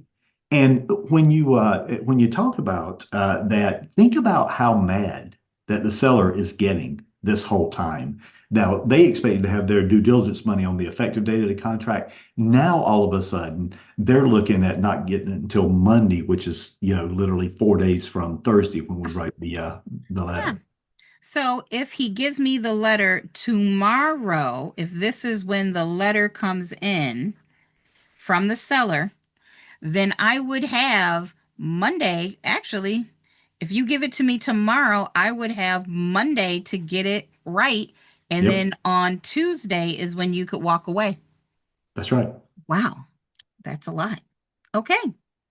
All right, let's keep on going, Chris. This responsibility for special assessments. It says the buyer shall take title subject to all special assessments that may be approved following settlement. So if it is a proposed assessment, if it's not official yet, not officially due, that's a buyer problem. Yeah, correct. Now it's a material fact, so clearly Mhm. the listing agent should tell them about this. But if it's not approved until after settlement, the buyer takes property subject to the special assessment. All right. And the buyer is going to be responsible for some basic costs like the loan, anything related to the loan. Um, let's see what else is here. The title search, title insurance, fees from a closing attorney. I mean, all of these things, recording of the deed, preparation and recording of like the deed of trust, all of that is the buyer's problem. Yeah. And I think that's pretty much it, right? For this section, you got to make sure that people have the right to share what they need to the attorney, but I think that's everything that the buyer needs to disclose and represent, correct? Yeah, the buyer's obligations are basically just, make sure that you're making progress towards closing, do what you have to do to get the loan, et cetera, et cetera. Mhm. So then we've got our seller representation section. And just like the buyer had to tell things to the seller needs to tell things to the buyer. Hey, do I own the property or has it been more than a year or has it been less than a year or do I not yet own the property? Do I need to give you a lead-based paint addendum? Because, Chris, what's that magic year? If the house was built before, Built before 1978, and it's actually in the contract there. So if you're nervous and you can't remember what the date is, they actually give it to you right there for the houses that are built in 95 to 2000. You don't have to worry about Mhm. this. But notice the wording that they put in red there. If you were supposed to give the disclosure and didn't, it's going to give the buyer certain rights. So seller, don't be negligent on this. Just go ahead and provide it. Yeah. In our next section, the seller needs to give information about the association. Sometimes there's more than one association. So that's something for you to check out as the agent, both buyer's agent and seller's agent. But we need to know, hey, how do we check about those assessments and other things like that? How do we make sure you're up to date with your HOA dues? Yeah, And that was actually a change in the contract this year. Notice that they say name of association one, name of association two. The mhm. numbers were not there in the past, and what was happening was agents were sometimes putting the exact same thing in both lines. I live in a neighborhood that has a townhouse community, and in our townhouse community, they have two associations, one for the general neighborhood and then one specifically for the Yep. townhouses. That would be an example of having two associations. Yeah, I've known a number of agents that have gotten in trouble because they didn't share about that second association. Yep. So, Chris, the next section talks about fuel tanks. Why would there be fuel tanks on the property? Okay, well, it's a common heating source depending on where you are. Now, it's not in my neighborhood, so to speak, but remember, this contract covers all of North Carolina, and that takes Mhm. into consideration all types of variations of fuel tanks. To me, Candace, this is again, it's hard to talk about rhetorically, but if you're on a property, things seem to kind of explain themselves. Be curious about this. How are you getting your heat? Well, I'm getting my heat from some type of petroleum product. Okay, where are you getting it from natural gas, which comes from the road, or are you getting it from some type of tank in the ground or standing beside the house?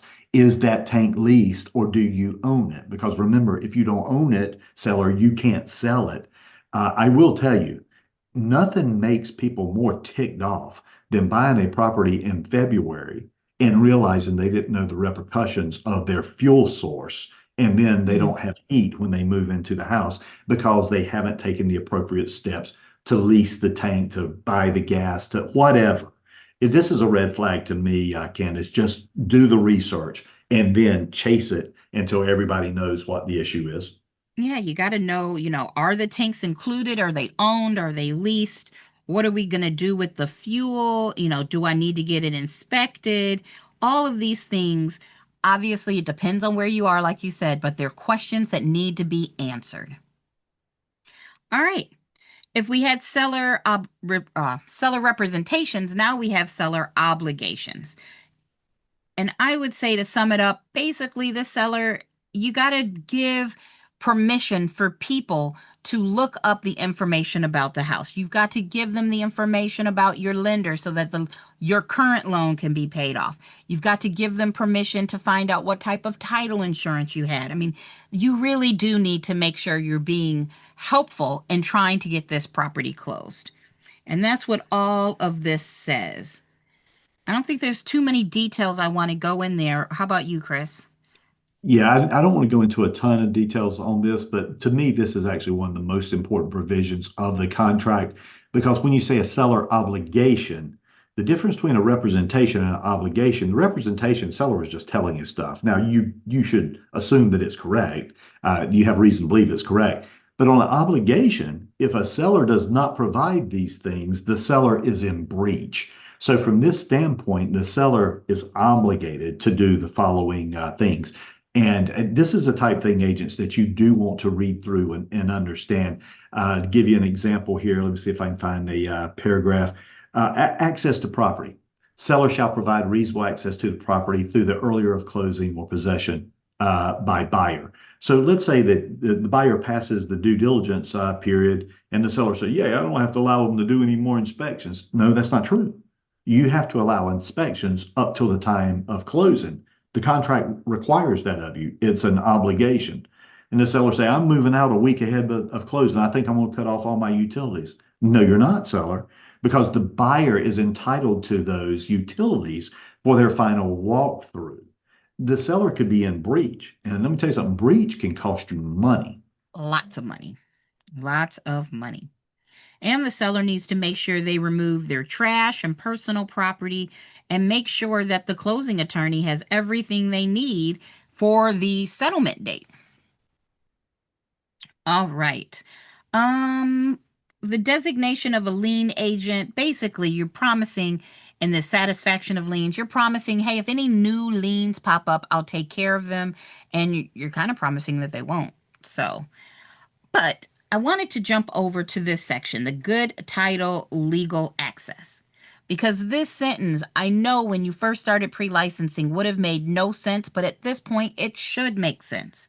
The seller shall execute and deliver a general warranty deed for the property in recordable form no later than settlement, which shall convey fee simple, marketable, and insurable title without exception for mechanics liens, list pendens, monetary liens, and judgments, and free of other encumbrances or defects that would materially affect the value of the property, including those which would be revealed by a current and accurate survey of the property.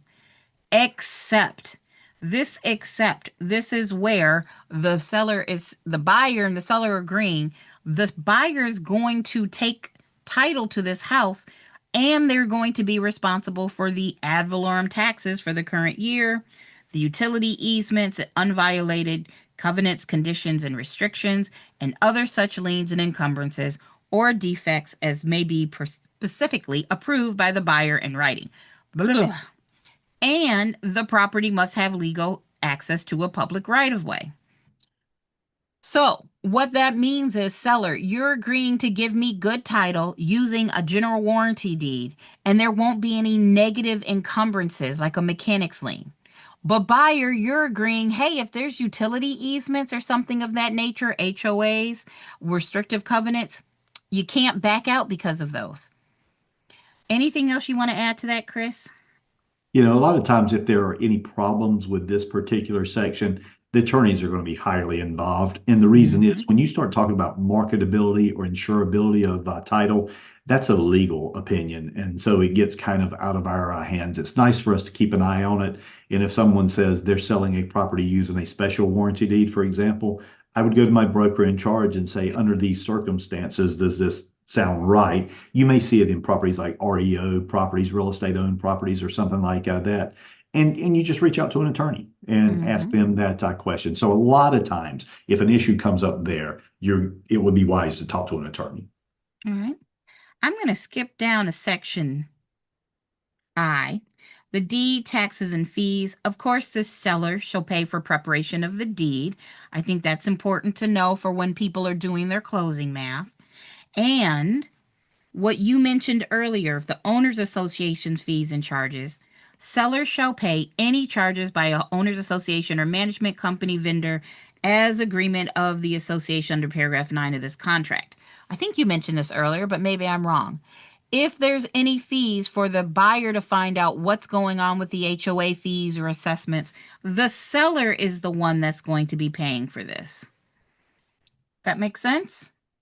Yeah, typically I think of it as this way. The seller is the one that has the relationship with the homeowner association. So if they need information to help with the closing, for the most part, the seller is going to take care of that. Now, the buyer would have to pay owner association fees if it's talking about future use. So for example, if the buyer said, well, I'd buy that house if I could put up a fence. Well, if they charge a fee for the architectural committee, well, the buyer would be responsible for that because that's future use. That's not something that the seller promised them. All right. Our next section, excuse me, Payment of the special assessments. Sellers shall pay in full at settlement all special assessments that are approved prior to settlement, whether payable in a lump sum or future installments, provided that the amount thereof can be reasonably determined.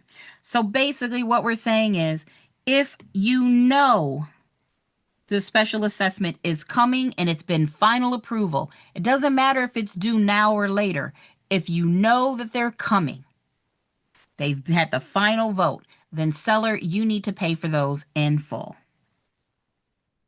Yeah, occasionally you'll run into a situation where it's an expensive special assessment, like if the county's bringing water lines, it can be $7,000 to $15,000 Mm-hmm. on that. And most of the time, the sellers don't pay that in one lump sum. They take 4 years to pay it, but it was approved before closing. So the seller owes the whole thing, despite the fact that they had 3 or 4 years to amortize it. Exactly. All right. Let's see. What do we have next? Late listing penalties. If somebody didn't tell the government about the fact they've improved their property. Negotiated repairs need to be done in a good and workmanlike manner. And the buyer has the right to verify that. Sometimes a buyer might want to come through and have somebody double check to make sure the work was done well. And then this section, talk to us about this home warranty section, Chris. Yeah, they have all the options here. Seller may not provide one, and that's fine. We have a checkbox for that. The seller may provide one and pay for it themselves, and that's the third box down there. Or the buyer may shop for a home warranty and then have the seller pay for it at closing. So this is kind of a negotiation here. Does the buyer want to pick it, or does the seller want to pick it, or do we not want to have one? All right. But notice in both cases, the seller is the one that's buying it. And the reason that that's the case is the buyer can't buy a home warranty on a property he doesn't own yet. So the seller has to be Exactly. the one to pay for it. I will mention this, Candace, this is getting to be a thorn in our side, is that now that home warranties are coming back, what agents are forgetting to do is check on the closing disclosure to make sure that the And it's home actually warranty there. was in fact purchased. Okay, so section 9, charges by owners association. So Chris, tell me about this section. Well, on this section, we're really going to talk about who pays for what in regards to owner associations. Candace, I kind of consider this a read through. The way I look at it is that the seller should be responsible for providing material information about what the homeowner association covers. However, I think the buyer should be responsible if they're interested in future use. And what I mean by that is that if the buyer wants to put up a fence on the property, well, the seller didn't promise them a fence, so the buyer should pay for that. I will say that there can be some controversy in this little section right here. So communicate with the listing agent, the buyer agent, to make sure that you understand exactly what the needs are, who's going to provide it, and see if you can find a happy medium on that. But read through that and take a look at what the seller expectation is versus the buyer's expectation. I mean, there's always going to be some kind of conflict with this. And this is where I think it's another CYA, call your attorney moment to figure it out. We aren't attorneys, so we can't make definitive yes or no. But you're right. You're absolutely right. Yeah, if there's a game changer in those HOA documents, then the buyer sometimes may have to step up and say, attorney, I'm willing to pay you a little bit to go get this information just to make sure that I don't buy a property I can't use for what I want it for. And of course, doing this during your due diligence period that's when it needs to happen. Okay, so let's move on to section 10, this prorations and adjustments. Now, I'm often getting students going, oh, I'm struggling with prorations. But a proration just means you're splitting the cost. Just like when you go to dinner.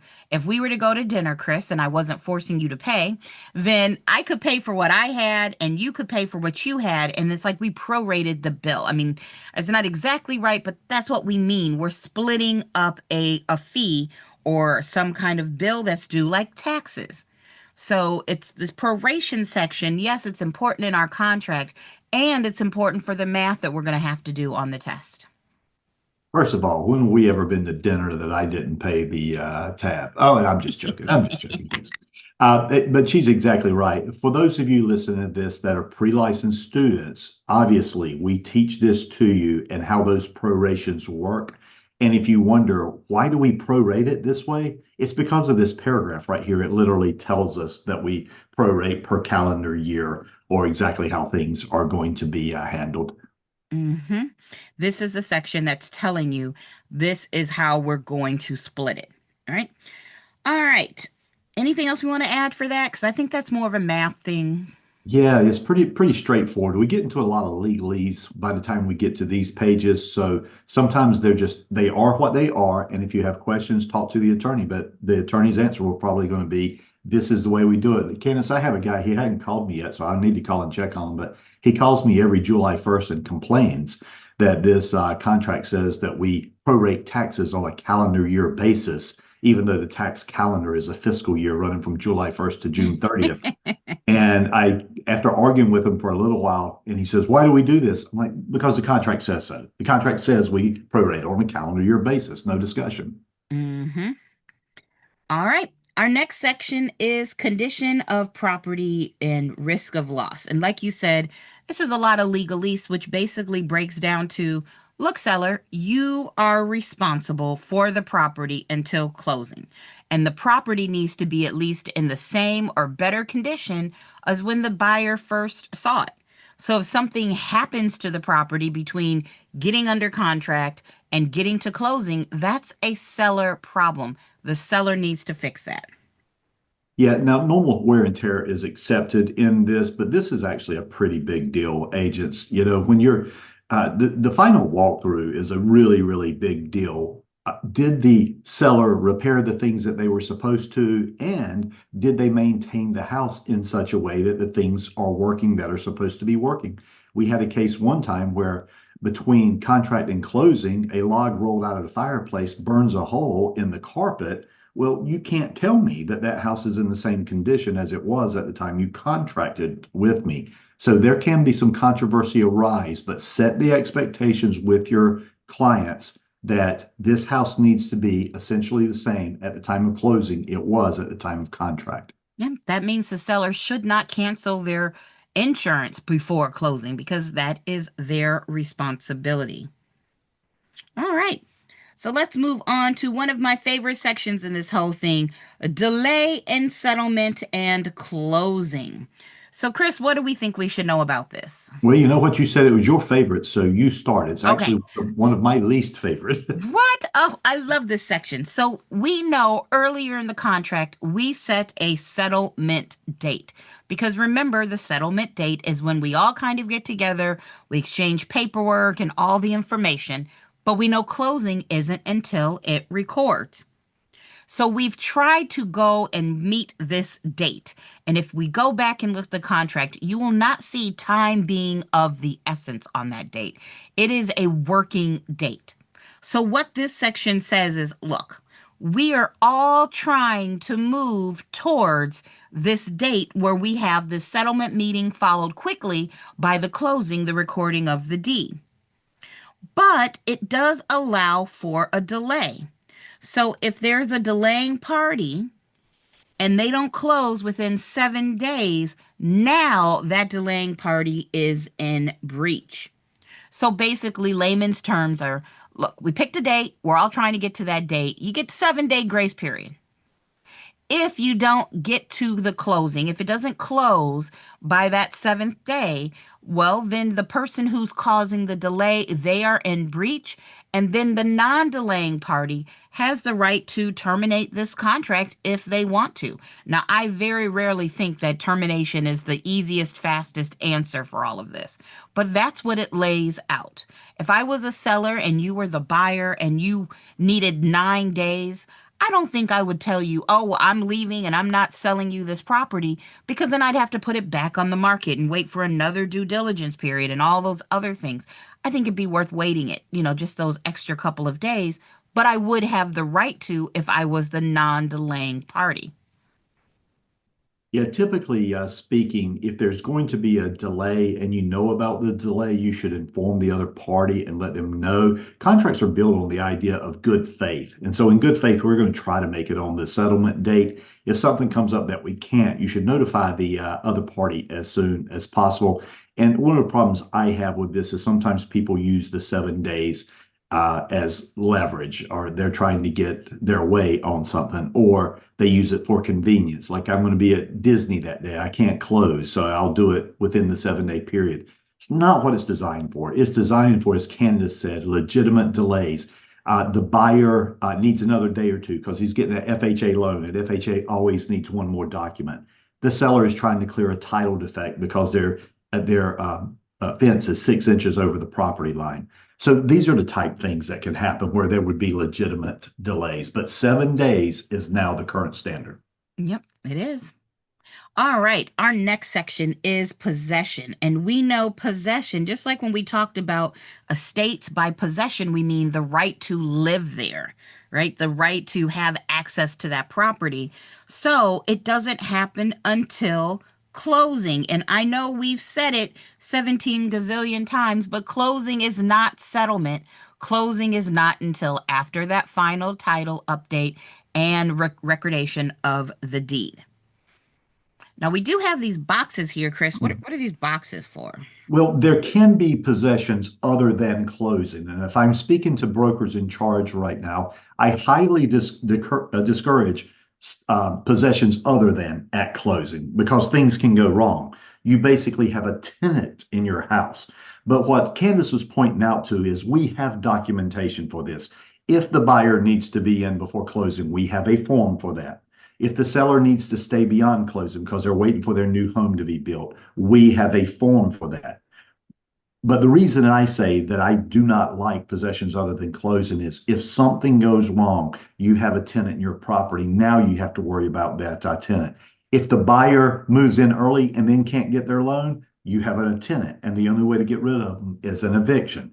The seller stays beyond closing because they're waiting for their new home to be built, and their new home ends up being delayed for another 30 or 60 days. Now the lender's going to get mad because the new buyer's loan was predicated on the fact that the buyer was moving in on this. So Candace, I don't love it, but we have the documentation for it if we need a possession other than closing. And that's a great lead into, you see, we've got a standard form here, a standard form here, got forms right here. And there's a whole bunch of forms. And a lot of these forms are what we call addendum, or the plural of that is an addenda. Are addenda? Yeah, I can do my English correctly. So there's all sorts of forms that you can add to a contract. And we're not going to go over all of them right now, but you can see there's a ton of them. We're going to do another video that will talk about some of these forms. You're not going to use all of them all of the time. A lot of time you won't use any of them. But when you do need a form, what you don't want to do is try to draft it yourself by opening up your email or Microsoft Word and trying to pretend to be an attorney. Absolutely not. We've gone through, and by we, I mean the Realtor Association, has gone through and helped you by creating the forms they think you'll need. So I think And then that's notice at the very bottom, it says if you need a form that's not here, identify other attorney or party drafted addenda. In other words, it's one last thump in the head to basically say, agents, don't create these yourselves, okay? If you need something that's not here, I'll give you an example, Candace. Remember, we talked earlier about the idea that this contract is not contingent upon anything. If you need a contingency contract, that is possible, but you're going to go to whom to create it? An attorney. an attorney. Yeah, you're not going to a back room and just draft something sloppily on here. Mm-hmm. It's one of the hardest lessons I had to learn as a new agent, but my broker in charge taught me real well. That was, you think you know what you're writing, but you can get into trouble very quickly with that. Yep. All right, section 15, assignments, which we know is a vocab word for the pre-licensing class. And let's be honest, it's a vocab word for post-licensing and real life. So what does it mean if a contract can be assigned, Chris? It basically means allowing someone else to take your place in the contract. As a matter of contract law, all contracts are assignable unless they say otherwise. As it turns out, this contract says otherwise. It says this contract may not be assigned. Having said that, if you continue to read the language there, it says Technically, it can't be signed without the consent of all parties. What we would technically refer to as a novation, if you remember that from course, Mm-hmm. where one party is taking the place of another party. The significance of this is that if there was an assignment, anybody can assign their rights, and anybody can assign their rights.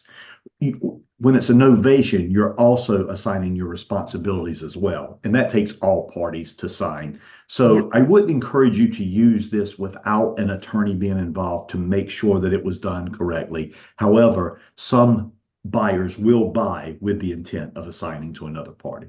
CYA becomes so important in the real estate industry. I tell people a lot of this business is about protecting liability from yourself and for your clients. It's who's liable, making sure things don't go wrong as much as possible. Yeah, it's interesting that there's been a lot of creativity in real estate as the market has kind of changed a little bit.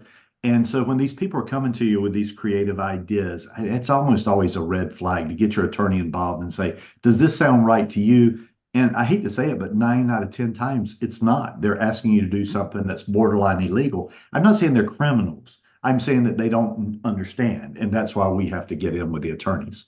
Yeah. All right. Well, let's move on to our next section, a tax deferred exchange. That tax deferred exchange you all might have heard called a 1031 tax deferred exchange.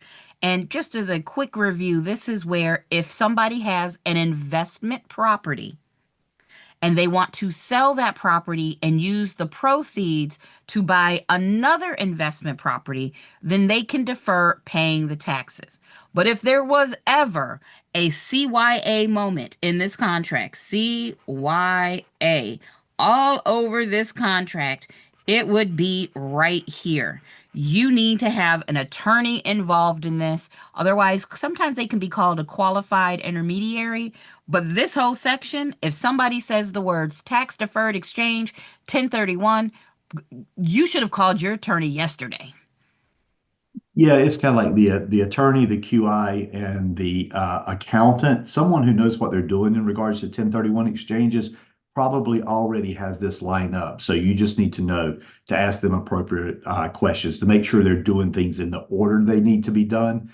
Technically, what this paragraph is referring to is that there is a technical assignment because there's a third party QI who takes possession of the property, and that the non-exchanging party will not have any incurred expense because of that. But Candace is right. The minute somebody says tax, 1031 tax deferred exchange, kind of slow them down and say, have you done this before? Do you have your professionals in place? If not, let me get you in touch with some people. Mm-hmm.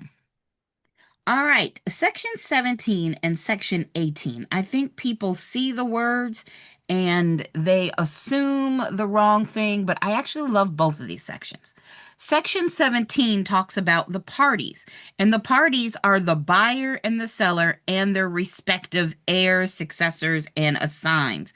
That means if somebody dies, if a seller is under contract and that seller dies, then their heirs still are being held to this contract. If a buyer is under contract and the buyer dies, the buyer's heirs are still responsible for this contract. A lot of people think that's what's being said in the survival section, but it's not. This is part of the party section. It is the heirs to the parties. And notice the agent, again, is not listed as a party to this contract. Now, the survival section says, look, if there's any provision in here, if anybody's made a promise as part of this contract, then even after closing, you got to go through and do whatever you said you were going to do.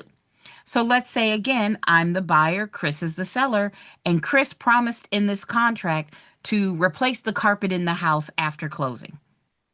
Even though closing means we're done, we're no longer under contract, he has agreed to go through and finish those promises even after, even after closing.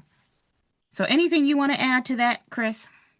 Just real quickly, for those of you that are in the pre-license class, this is almost certainly going to be a test concept, the idea of the parties to the contract. If a seller wants to get out of a contract, they're going to have to do something more serious than die, because you can see here that the seller's heirs would be bound to sell this property. Okay. Some people will say, well, golly, how are you going to make the buyer's heirs buy a property? Well, usually the buyer's heirs don't buy, even though they are obligated to. But what happens is if the buyer dies and they can't complete the contract, it triggers a breach. And then the breach is described in paragraph 23, I think a little bit later, if they haven't changed the numbering on this. And so it technically applies to both parties. It's just that the buyer died, you can't make someone else complete the sale of it. Now, Yep. why is this a pre-licensing concept? I promise you, they're going to make a big deal about the fact that contracts are binding upon the heirs. However, offers are not. So if Hmm. you were to die during the offer phase, the offer would die with you. But if you're under contract, it's different rules. You know, you hate to think about stuff like that, but it comes up on a regular basis in real estate. It does, sadly enough. Okay, let's move on to our entire agreement and recordation. And we've already talked about this. Anything that we consider to be part of the contract needs to be in writing. The contract should have the entire agreement, and everything has to be in writing and signed by all parties. So if it's not in writing, assume it's not happening. And I think that is pretty much it, right? Well, if you like fancy words, this is often referred to as the merger clause, merger, and it says Mhm. exactly what Candace said. If it's not in this contract, it doesn't exist. But he said that he was going to give me new carpeting. Well, it's not in this contract. It doesn't exist. But he said I was going to get the refrigerator. It's not in this contract. You're not getting it. Mhm.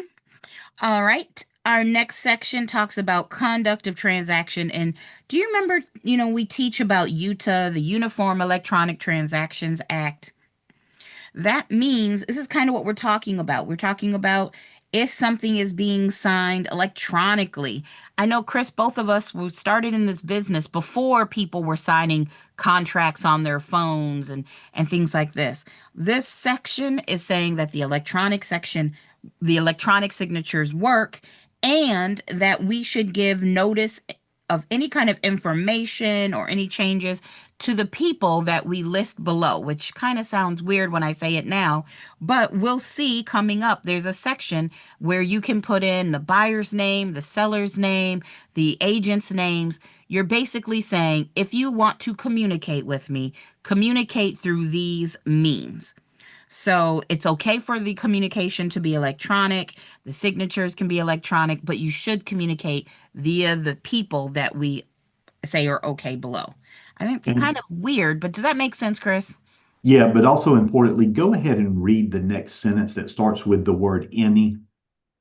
Any written notice or communication may be transmitted to Oh, I'm any. sorry, you went farther than I did. The one Okay, I see says it's a sentence after that. Any notice or communication to be given to a party herein, and any fee deposit or other payment to be delivered to a party herein may be given to a party or to such party's agent. So yes. that notice information that Candace is talking about, when we put that on that's one of the final pages of this contract, we're basically telling the other party how to communicate with us. It's Mm-hmm. very possible that I could be at the beach sipping pina coladas and somebody calls my agent and says, congratulations, we're under contract, everything's signed, accepted, etc. I could be under contract, but I would not even know it yet because I haven't heard from my agent. Because Exactly. communication with my agent is legally the same as communicating with me. Yep. We learned all about that in the agency section. All right. Execution, basically some legal stuff that says we could have one original, we could have multiple originals. It's fine. And then, Chris, you'd already talked about this computation of days and time of day. So, want to remind them what you said? Yeah, in this contract, a day is a day unless it says otherwise. It doesn't matter if it's Saturday, Sunday, a holiday, or your mother's birthday. A day is a day unless it says otherwise. And there's only one spot in this contract that says anything other than that. And it has to do with the banking day that if you were to give notice of late due diligence fee, you would have one banking day to solve the Hmm. problem. Agents, you've got to be so cognizant of this when you're making your offers and your negotiations, because I can tell you right now, as we're recording this, we're right around July 4th. No lender works around July 4th. Okay. Home inspectors and things like that, they're hard to get. So if you have due diligence dates or closings that are tied to right around a holiday, you need to take that into consideration and plan for that as you're negotiating the days. And you mentioned it earlier that when we're counting days, you begin on the day following the day the act happened. So Right. if you gave me notice, day one would be tomorrow if it wasn't a holiday, right? And I know it's silly, but I've heard a couple people talk about, well, it's, not 5 p.m. in California. We're going by the date and time in the state of North Carolina. People try to get real creative with this, but they made it simple and they laid it out for us. All right. So we're almost to the end, page 11 of 14. Chris, what is this section remedies talking about? Okay, now this is what this does is it describes what happens in the event of a breach. Now, the contract is very, very simple in this regard. For example, when you look at a breach by the buyer, keep in mind it is extraordinarily hard for the buyer to breach during the due diligence period because they have the right to walk away, right? But after the due diligence period, you get into the second phase of the contract. You get into the earnest money. What this basically says is, if the buyer breaches, does not close for any reason after the due diligence period is over, then the damages. Usually, when you have a breach, there are damages. It actually describes the damages in here as being the earnest money as liquidated damages. So there's two things going on there. Buyer, what's the penalty for the buyer walking away? I don't care if it's up to the day of closing. The only penalty to the buyer for walking away is going to be his earnest money as liquidated damages. That's it. That's all the seller's getting. I want y'all to take that into consideration when you're negotiating earnest money. Remember, if the buyer walks away for no reason after due diligence, it should be painful. I suspect that the seller might want something for having his house off the market for that period of time. So when we talk about remedies, we're talking about remedies for breach. And remedies for breach typically fall into the category of either liquidated damages, compensatory damages, or specific performance. When the buyer breaches, what you see are liquidated damages. Candace, can I go ahead into the seller and then you can come Yeah, back and add your thoughts as well? go for it. If the seller breaches, you'll see in the next category, and the seller, if for some reason the seller can't close, let's say that they could not clear a title defect or something like that. Here's the problem to the seller. The seller is going to get hit with compensatory damages because if the seller can't close, the seller is going to be required to give the due diligence money back. They're going to be required to give the earnest money back. Typically not a problem because it's usually in an escrow account.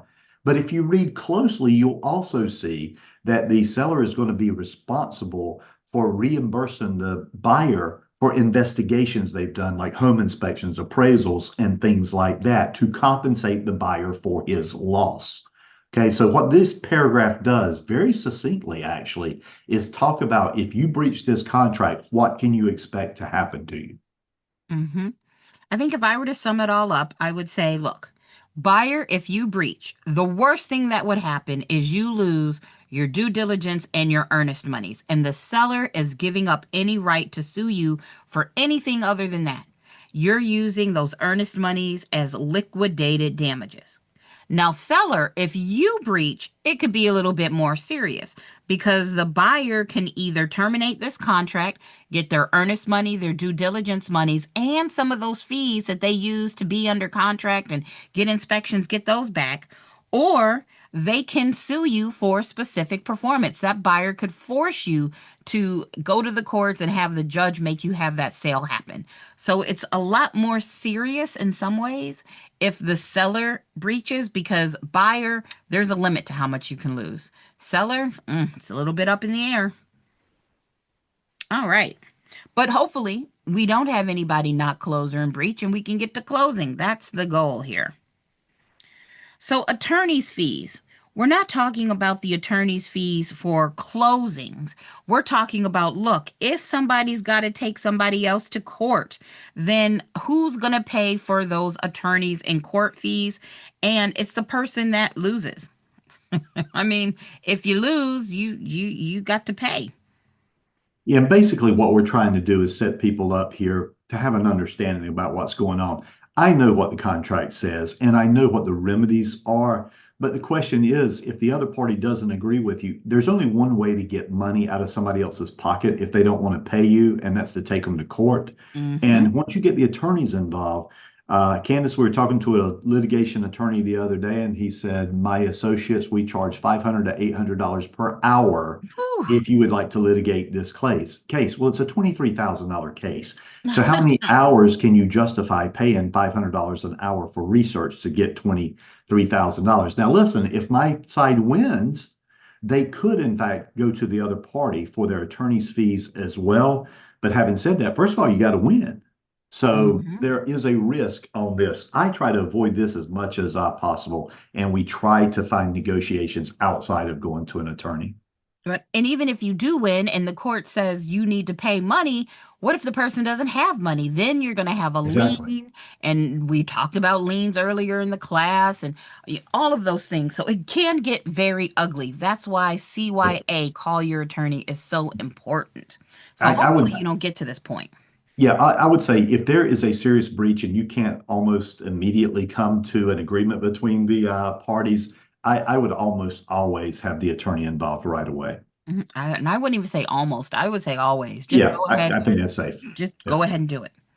All right. I love this section here. Again, they've got some favorite parts, but this whole paragraph is basically saying, hey, the Bar Association and the Association of Realtors may have written this thing, but if you're a buyer and a seller, you need to make sure you consult an attorney if you have any questions. Yeah, it's interesting. I get this question all the time from agents, and they're like, why do they put this disclaimer on here? They give us these contracts to use, and then they put a disclaimer on here and said it may not be adequate. Well, here's the problem. The attorneys don't know how you're going to use this contract. If you use it for what it's designed for, it's very, very good. But if you were to take this contract right here, the standard offer to purchase 2T, which is designed for residential resales, and try to buy land with it, Hmm. you would screw up. And it's not made for that. So that's what the attorneys are basically saying. They're protecting themselves from you. Yeah. All right. Now, we've talked about it before. This offer shall become binding contract on the effective date. And we know that effective date is once everybody has signed and we've had communication of those final signatures or initials. All right. And then, of course, we have where we would put in the buyer's names, or maybe there's an entity like an LLC or corporation or trust. And then you've got the seller's names. And Chris, what do I do if I've got more than two buyers or more than two sellers? We actually have forms for this. I think it's called the additional signature addendum. And so, sometimes you hear things like that and you think, well, that's silly. I mean, why would they do that? We're dealing all the time, especially with situations of estates where you might be dealing with half a dozen sellers on the property. And anytime a need for a form has come up and the attorneys have provided it for you, please use it. Mm-hmm. All right. Now that's page 12 of 14.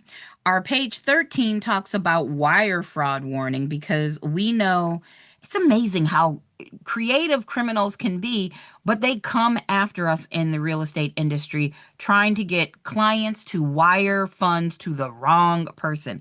As silly as it seems, it's a big deal.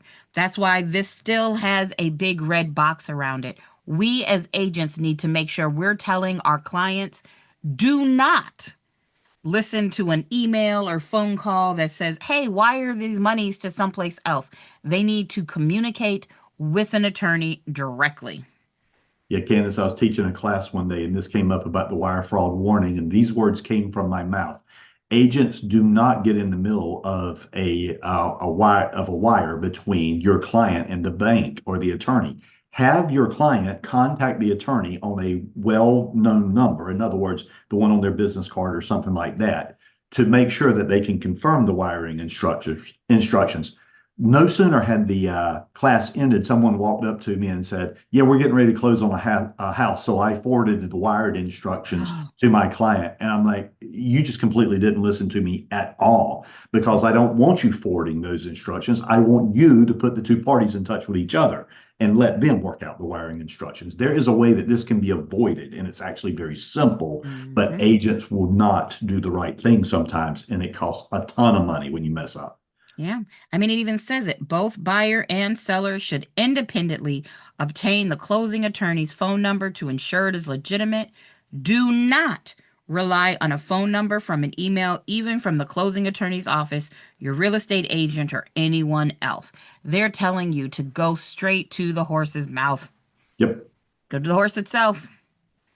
All right, we keep on going. This is that notice information I tried to explain. This is where we're saying, okay, if you want to communicate with the buyer or the seller, here are the ways that we think, we would kind of prefer. And any place you would prefer you didn't get communicated with, you should probably put an NA in there. So you don't just fill this out with all the people's information. This is telling the other side, here's how I'd like you to communicate with me. And especially now today, it's very similar to working with clients. And you might ask them, would you prefer phone calls, emails, or texts? How would you prefer I communicate with you?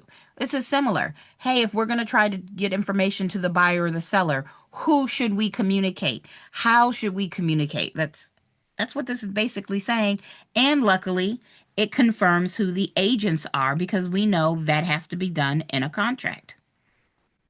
Yeah, don't be lazy on this, agents. It's very easy to find out who the listing firm is if you're making an offer on the property. And some agent may say, "Well, I'm afraid I was going to get the wrong mailing address or the wrong phone number or something like that."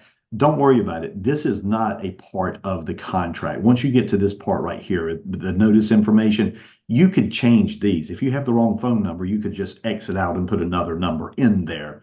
And so Mhm. you can correct this. But Candace is right in that it's important from an agency standpoint to know who these parties are, how they are working for the parties, and you're sending a signal back to the clients as well on how they're getting represented. There's a huge difference between being a dual agent and being a seller agent. So your clients, this is where they acknowledge that they understand agency. Exactly. All right. And then our last page, which could be one of the most important pages as far as CYA, it is acknowledgement of receipt of monies.